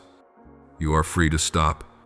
I do not call you to become a replica of what destroyed you. I call you to become evidence that harm does not win. There is a deep, quiet power here. You can end the cycle. You do not need to play the next role of the one who harms. You can be the stopping point. What others did to you is their story. What you do to others is mine. You thought forgiveness was weakness, but it is strength darkness cannot understand. Forgiveness is not forgetting, not denial, not permission. Forgiveness is removing the hook so the pain cannot drag you. When you forgive, you reclaim your freedom. You reclaim your future. You reclaim a voice not governed by anger. You do not need to repeat the voice that once crushed you. You heard words that should never have been said, and they engraved themselves on your bones like spikes. But you do not need to speak them again. You can speak something else. You can become one who lifts, not one who lowers. This is noble. You give what you never received. When you do that, you resemble me. I do not repay you according to your wounds. I give according to my grace. If I return to you what you have given me, you would be undone. But I held you with gentleness. I healed the tear with oil and wine. I paid the debt with my own body. You are called to walk that way, not because you owe others goodness, but because you owe your own soul freedom. The highest desire in my heart for you is not a life without pain, but a heart without chains. You may be wounded, but you do not have to wound back. You may remember, but you do not have to build a house on memory. You may see wrong done, but you do not have to make wrong your standard. Old wounds may whisper, trust no one. Strike first. Protect with thorns. But I say, do not let thorns grow in your garden. There are people with whom you will set boundaries. Clearly, you do not need to stay close to everyone to prove forgiveness. I tell you to love with wisdom. Some you love from afar. Some you release. Some you bless without walking beside. Forgiveness does not erase boundaries. Forgiveness places them correctly. One day, you will look back and see something beautiful. You did not become what hurt you. You chose differently. You did not repay harm. You repaid grace. Not with lofty emotion, but with steady decision of a healed heart. Some will not understand. They will say you are weak, easily used. But I say you are stronger than they think. You hold gentleness not because you have no claws, but because you choose not to use them to tear others. You keep walking not because you do not see what is wrong, but because you will not carry what is wrong with you. You choose light not because darkness does not exist, but because you will not become it. When you break the cycle, blessing will flow through you. You will become a source of goodness, not a continuation of pain. You will see the people around you soften when they are near you, not because you do anything great, but because you refuse to sow what once broke you. You will become a healer by your very presence. I will use your story to comfort many souls. You no longer have to prove anything. You do not retaliate. You do not take revenge. You do not chase. You stand still, in peace. That is victory. Do not repeat what once killed you. Do not build a house out of the stones that were thrown at you. You have the right to choose differently, because you belong to me. Forgiveness does not erase the past, but it breaks the chains. You are a free person, and freedom is more beautiful than revenge. I rejoice when I see you choose it. I stand with you. There are very quiet mornings when the light is not yet clear enough to tell day from night. And in that gray in-between, you stand between two directions, the old road, marked with your footprints, and the road with no trace at all. The old road is familiar, so it calls to you with ease. It promises there will be no surprises, that you can walk it without thinking. You have walked that way for many years, and your footprints have sunk into it like a narrow groove, deepening every time you return. But, my child, precisely because it is familiar, it keeps you small, not because it is evil, but because it is no longer wide enough for what I am doing in you. I set a new road before you, not because you must run from your past, but because you have outgrown it. You no longer fit into the frame that your wounds built around you. There is a space you have never stepped into simply because you feared that if you went out there, the wind would hurt what is not yet healed. But a new season is not born from fear. A new season is born from love. The path I open does not lead you away from the wind, but into a place where the wind becomes cool and gentle. Everything looks different because your heart is different. You thought that to love meant you had to hold on to everything that was once familiar. You believed that leaving was betraying the past, that you should try harder to prove your loyalty to what once was alive. But, my child, sometimes faithfulness looks like leaving. Sometimes faithfulness is not staying. I call you not to abandon what is old, but to let what is old rest. When you insist on clinging to a place where blessing has long ceased to flow, both you and that place are harmed. I lead you on so that peace can return to you and to others as well. The new path I lay down does not begin with a roar. It begins like a soft grass trail. Not many have walked it, but enough for you to see there is a way. When you set your foot on it, the grass will bend, keeping you from losing direction. You will hear birds you have never heard before. You will see colors you have never seen, not because the new is more dazzling, but because your eyes have been wiped clean of yesterday's dust. The sadness of former days will no longer dictate your steps. It will rest only as a gentle memory. On this path, there is no frantic urging, only my rhythm and your rhythm woven together. I do everything in love, not in fear.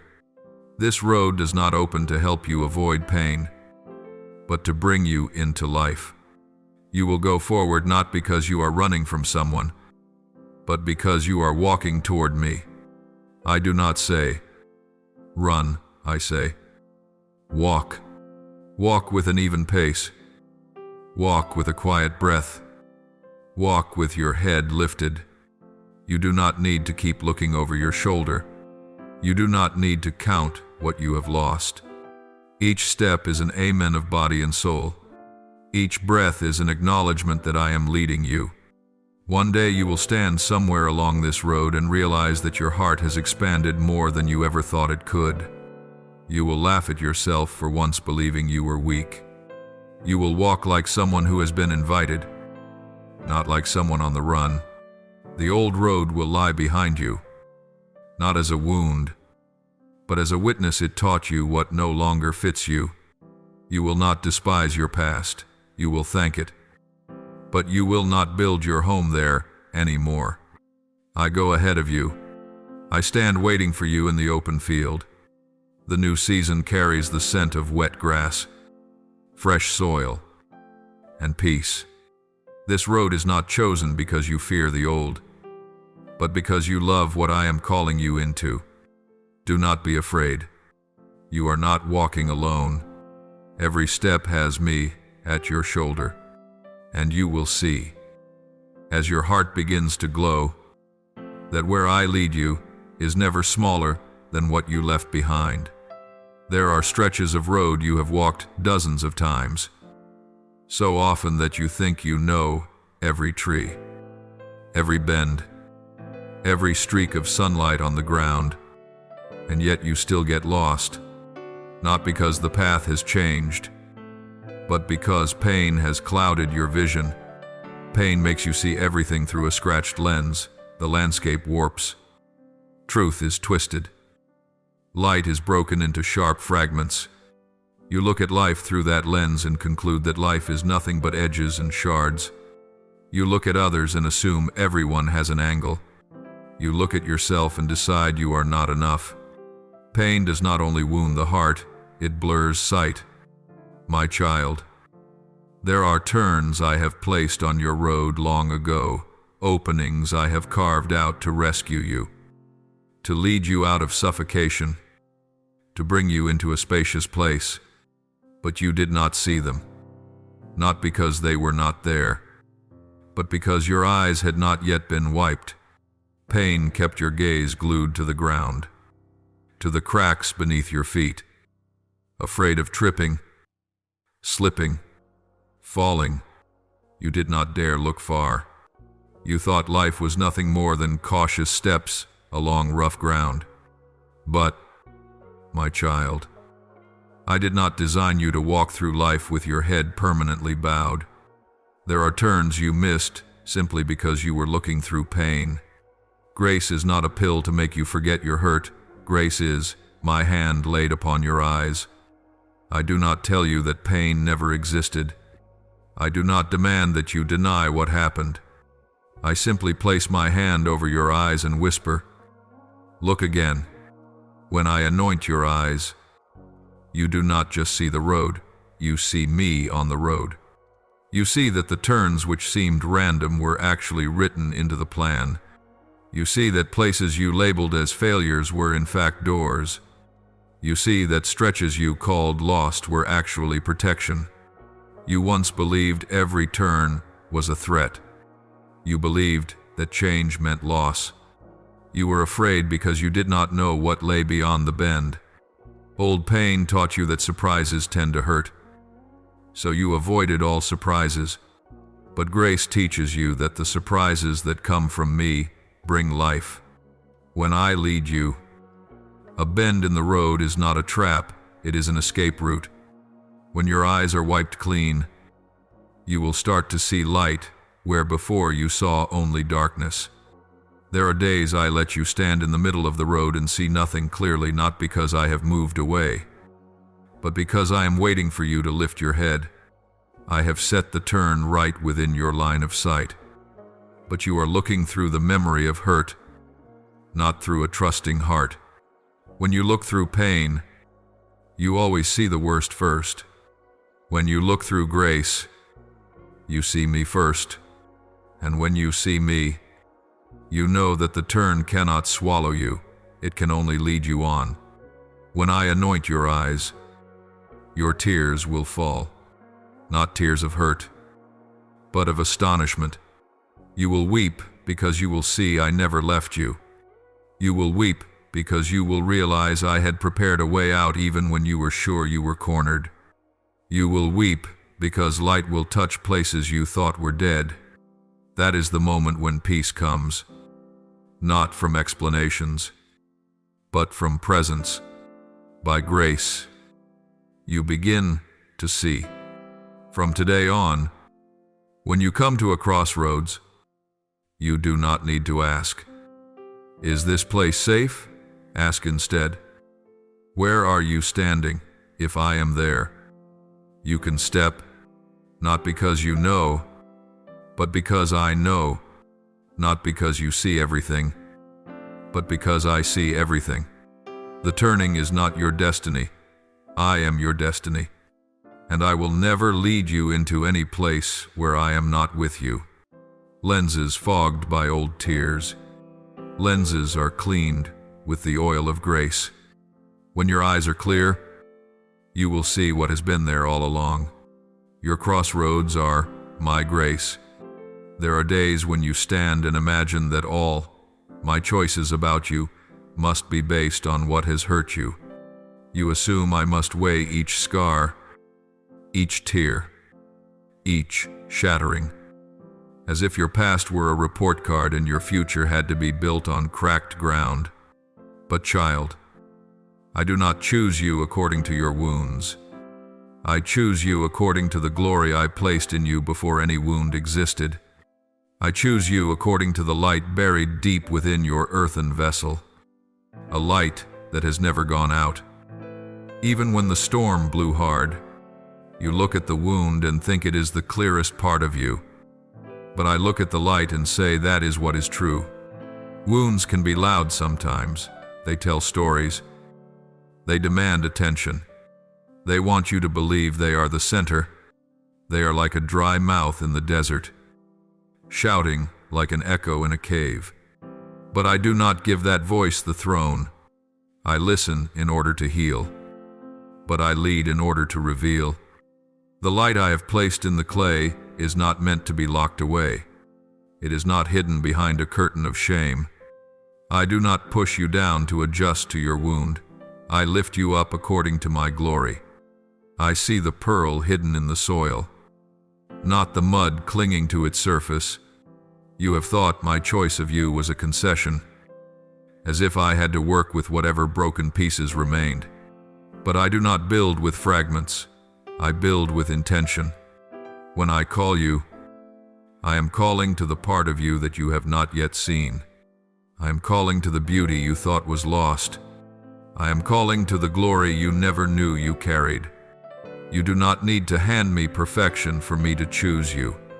I choose you because I have already placed perfection within you. You are an earthen vessel, but in that vessel is light. There are moments when you look at yourself and see only dirt. You look at weakness and assume that is why you were left behind. You look at mistakes and assume they are proof you are unworthy. You look at your wounds and assume they are your only story. But I tell you, the dirt is only a covering for the light. The dirt is where the light is protected. The dirt is where glory is hidden until the right time. I am not afraid of your earth. I use your earth as the ground on which I will reveal what I am doing. As I walk through your life, I do not stop at the cracks. I touch the light, and when the light is touched, it begins to spread. It pushes through the seams of the clay. It looks for a way out. There are places in your heart that seemed dark, but the moment they open, the light stands up. Not your light, but mine in you. That light has the power to soften your memories, not by erasing them, but by surpassing them. Things that once touched you with pain will now be touched with glory. Not everything I intend for you will look the way you imagine. At times I will lead you into what you call low places, only to reveal what is high within you. At times I will set you in the middle of a crowd to show that the light in an earthen vessel can shine over a whole marketplace.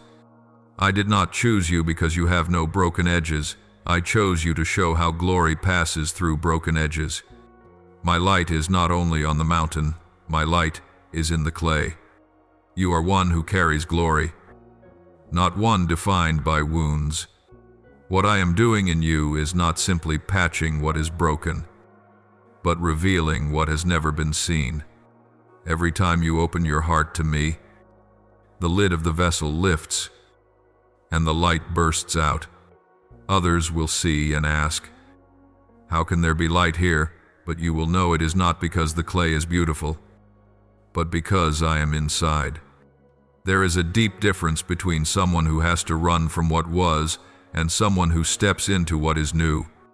The one who runs always hears footsteps behind them, always looking around to see who is about to catch up. The one who steps looks forward not because they fear being chased, but because there is a place opening to receive them. When you let me choose, the future does not drag you like an unpredictable wind. It welcomes you like a door waiting for its rightful owner. This is what I want you to understand. You are not being chased by what has hurt you. You are being invited by what I have planned for you. That difference changes your posture, your breathing, your stride. When you run away, your heart pounds from fear. When you step in, it beats from life. You have lived as someone pursued. You may not have known it, but deep inside, for many years you walked quickly, afraid that if you stopped, old pain would catch up. You chose quickly, loved quickly, trusted quickly, agreed quickly. You clung to temporary things as though losing them would mean losing yourself.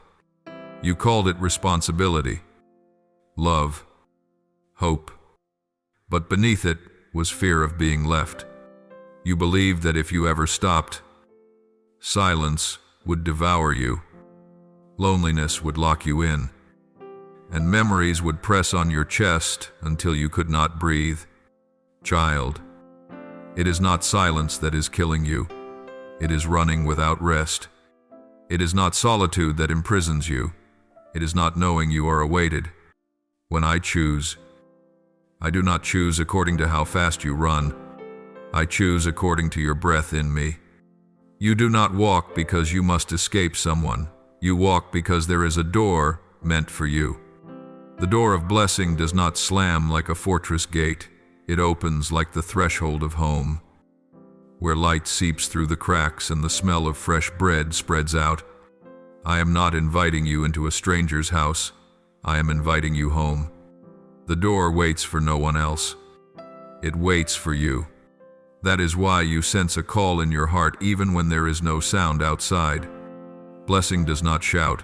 Blessing stands and waits. You have often believed that the future is uncertain, a foggy field. You look up and see only mist, but you do not realize that mist only covers until the appointed time. The future is not against you, not avoiding you, not playing hide and seek with you. It stands there, clear in me. When you let me choose, the future is not a maze, but a straight, bright path. I do not lead you into a place smaller than you. I lead you into a place that fits the fullness of who you are. What you call risk is often preparation. What you call delay is often perfect timing. There are moments when you think you are late. You think others have gone ahead. You wonder, did I miss the best? I tell you, no. You are not late. You are on time. Not on the world's time, but on mine. The door of blessing does not open according to public clock. It opens according to my rhythm in you. And when that rhythm sounds, you will know. There will be no signboard, no loud announcement, no fireworks. A peace will pour into your heart like spring water flowing over stone. There will be no noise, but there will be certainty. When you let me choose, your steps change. You no longer walk under pressure, but under grace. You no longer ask, "What if I am wrong?" You ask, "Where are you if I am there?" You step. When you walk with me, the future is not a weight on your shoulders, but space opening in front of you. You are not fighting to squeeze in. You are simply entering. The one who is chased always pushes. The one who is invited simply walks. You are invited. That is honor. Child, I know what has frightened you. I know the rooms you no longer want to enter because memories lie on the floor like shards of glass. I know the names that make your chest tighten as soon as you hear them. I know the places you call too much. But the future is not shaped by the rooms that have closed. The future is shaped by the door that stands open. That door does not demand that you prove anything. It does not ask whether you are worthy enough. It is open for one reason, because I have opened it. When I choose wide. I do not let you live cramped in the small corner of fear. I open a field. You will see green stretching all the way to the horizon, where a gentle wind blows through. And the first thing you will feel is space. Space for breath. Space for laughter. Space for deep sleep. Space for ideas that never had a chance to sprout because you once lived in tight, crowded places. You no longer have to compress yourself. You no longer have to shrink to please anyone. You no longer have to stay silent just to be allowed to stay. You are free to live wide and open. There are paths I will close. not to punish, but to protect. You think it is loss, but in truth it is grace. Every closed door is a promise you do not belong there. Every open door is an invitation you are expected. The future does not drag you like a heavy cart.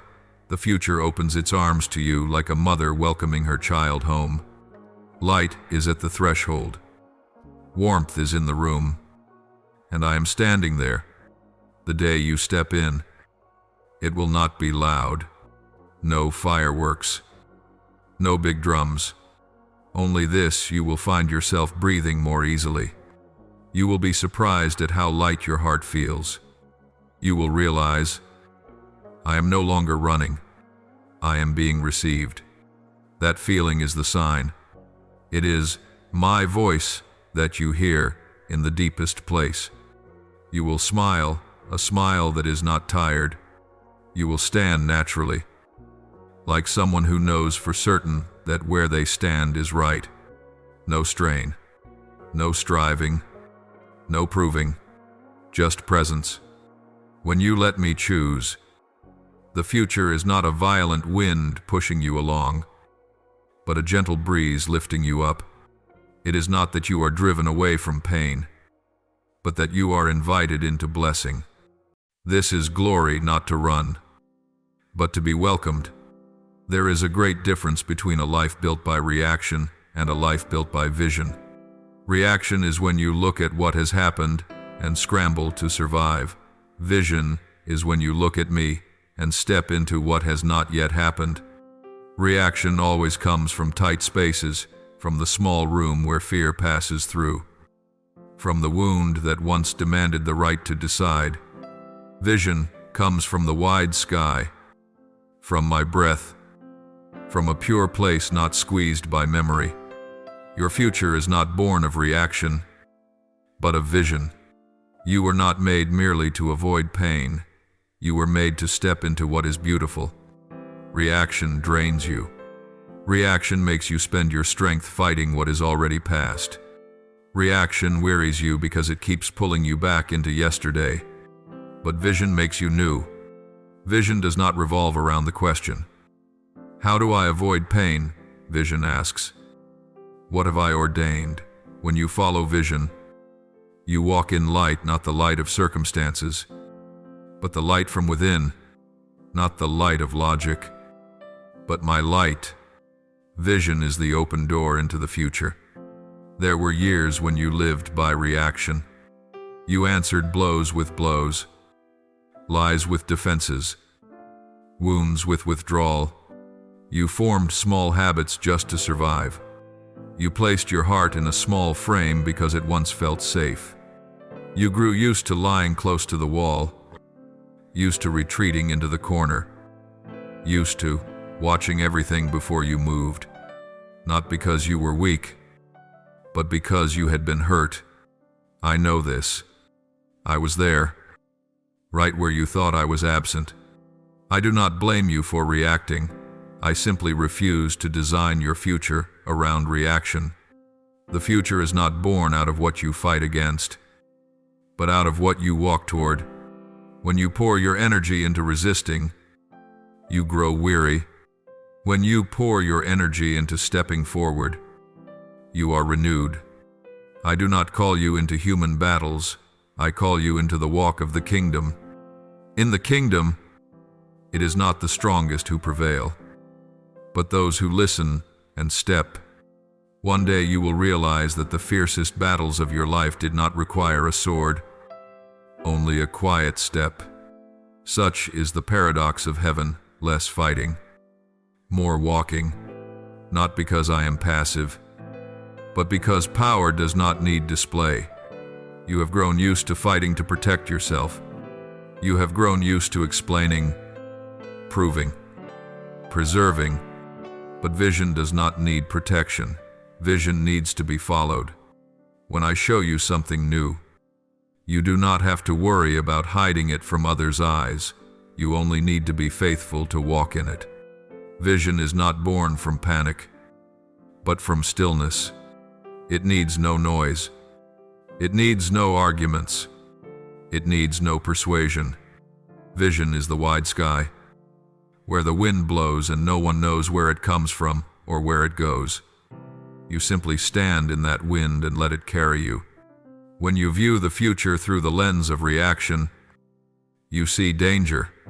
When you view the future through the eyes of vision, you see opportunity.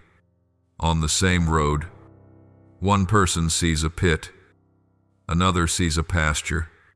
It is not a different road, but different eyes. Reaction looks down at the ground to avoid the stones. Vision looks up to see the sky.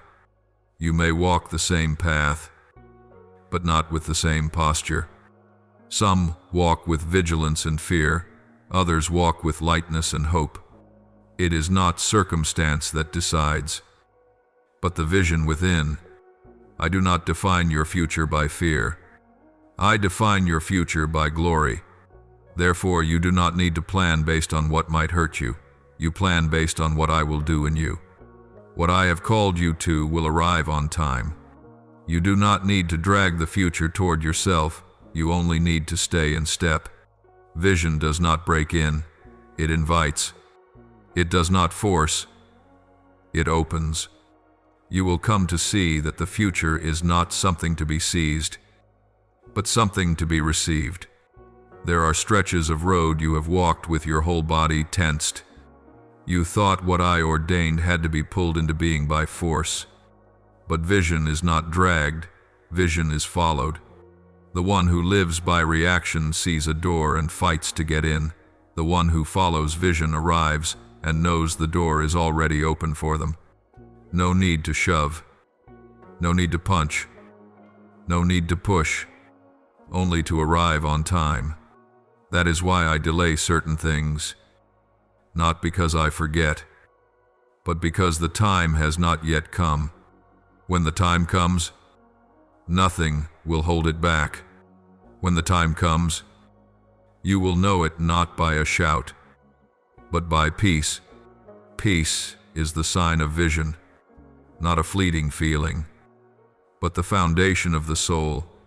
You can step into something big and still feel light. You can face a new season and still be at rest, not because everything is easy, but because the vision is bigger than the challenge. Those who live by reaction ask, what if it is hard? Those who live by vision say, if he is there, I will step. My presence is the map.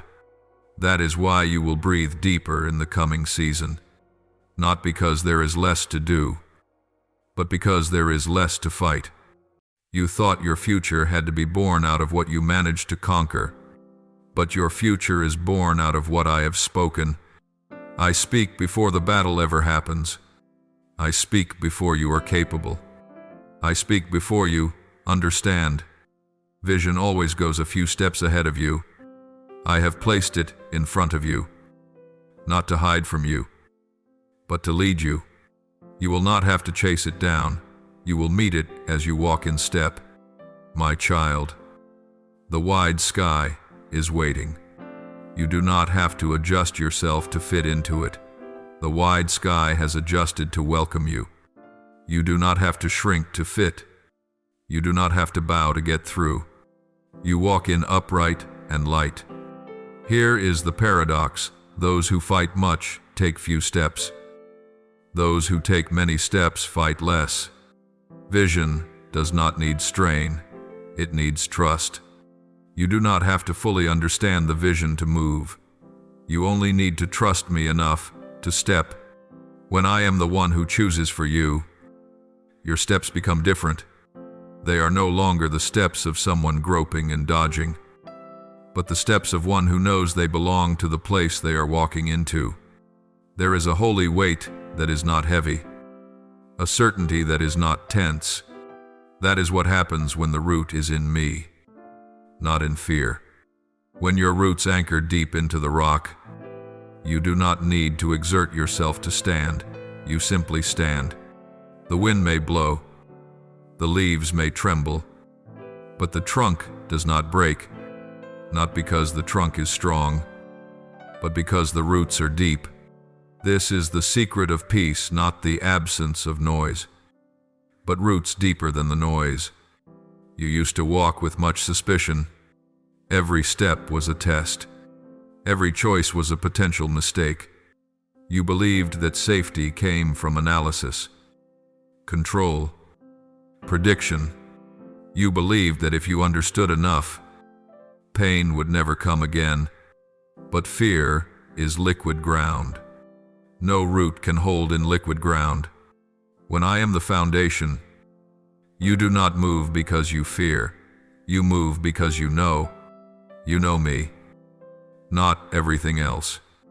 That is why I do not require you to understand. I require you to listen. Understanding seeks control. Listening receives peace. There have been seasons when you stood, but you did not truly stand. You stood like a thin branch in the wind, trembling with every word people said. You feared that if someone changed their attitude, you would fall. You feared that if circumstances changed color, you would lose yourself. You lived with a shallow root just beneath the surface, easily pulled, easily tugged, easily shaken. I saw that. I did not condemn you, because I knew where it came from, but I would not leave you there, because I did not design you to be shaken forever. I do not want you to live the life of a tree that only survives one season. I want you to become a tree that stands through many. Some roots must go very deep. Roots do not show off. Roots are not photographed. Roots are not praised. But roots hold a life. Roots guard honor. Roots keep peace. People praise leaves, gaze at flowers, pick fruit. But it is the roots that work in silence. This is how I work when I build you. I go deep inside before I make anything beautiful outside. The peace I give is not a temporary noise, but a steady foundation, not a feeling that comes and goes, but a frame around every feeling. You can be sad and still be steady. You can be tired and still not collapse. You can cry and still remain standing. This is what I want for you, not a life without wind, but roots that do not shake. When your roots are in me, you do not have to hold on to peace by effort. Peace holds you. You do not need to suppress anything. Do not need to fake strength. Do not need to pretend to be okay. The root within makes you okay. Fear once played the leading role in your life.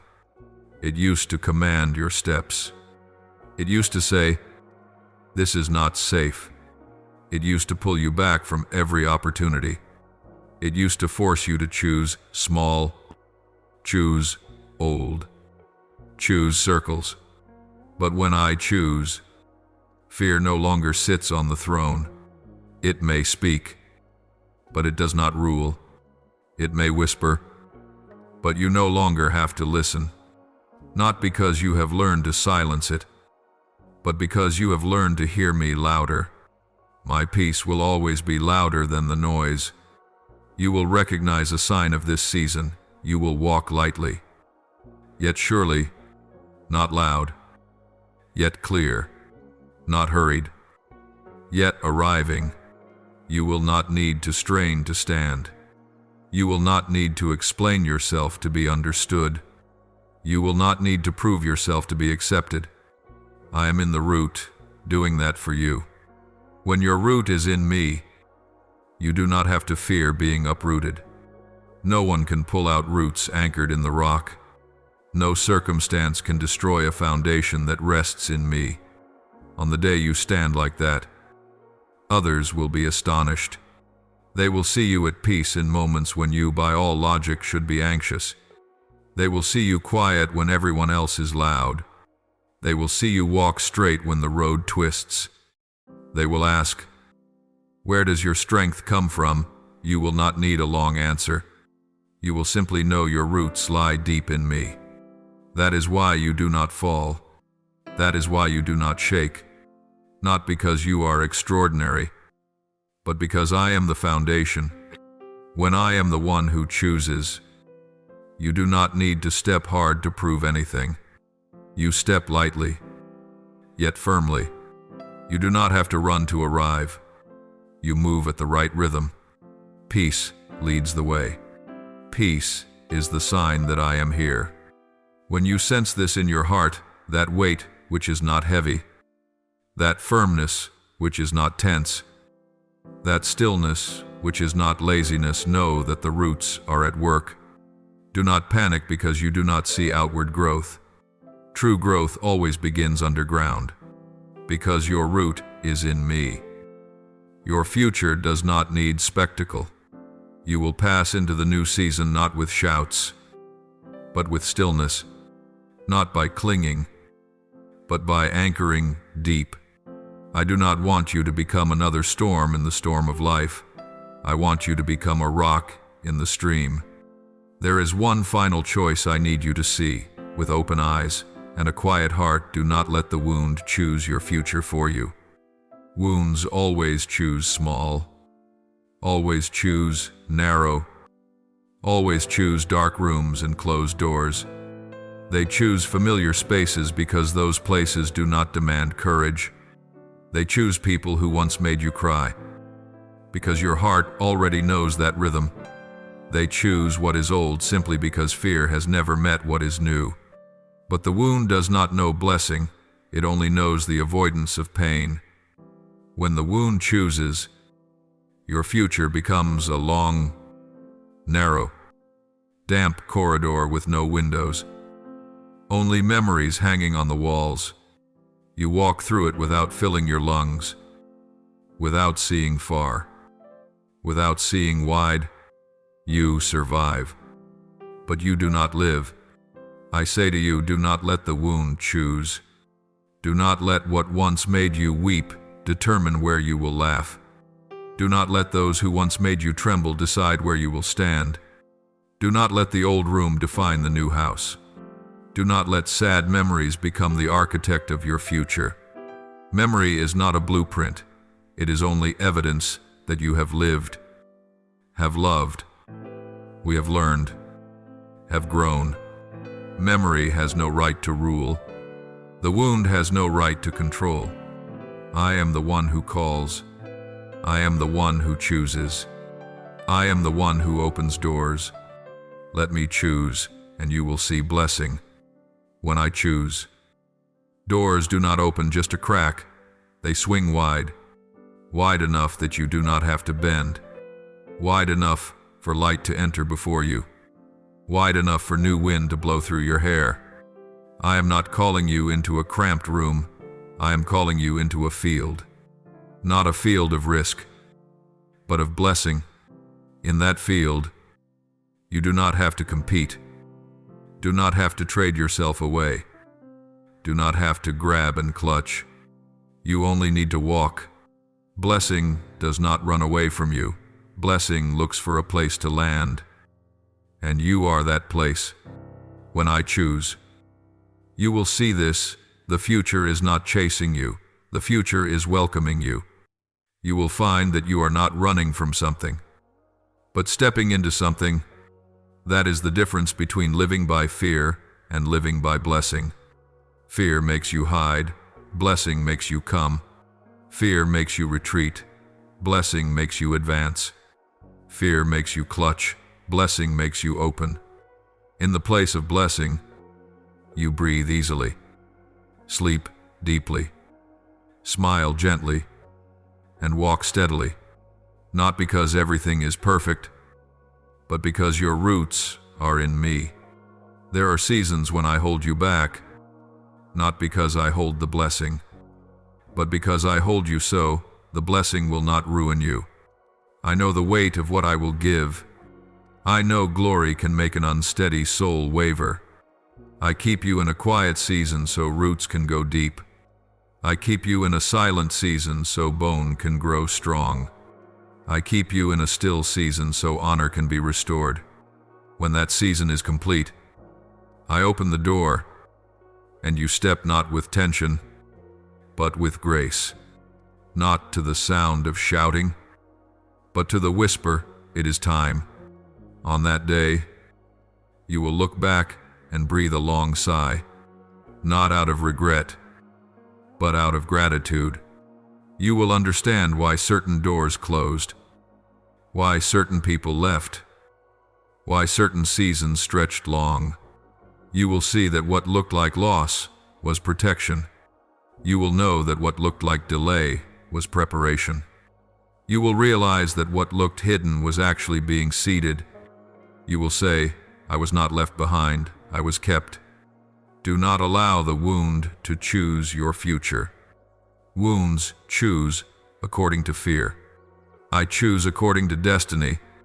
Wounds choose small rooms. I choose open gates of blessing. Wounds choose retreat. I choose life. Wounds choose avoidance. I choose step. Wounds hold. I give. When you let me choose, blessing is no longer something you hope for, but something you receive, not by straining, but by opening, not by running, but by standing, not by proving, but by belonging. The gate is open, the light is shining, the wind is changing.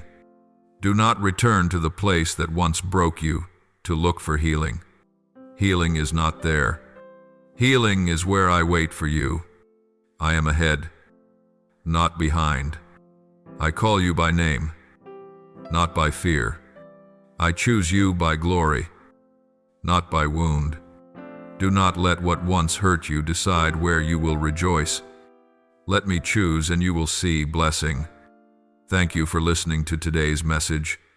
Please subscribe and turn on notifications so we may receive the living word together. Build a firm faith and walk in the boundless love of God. Amen.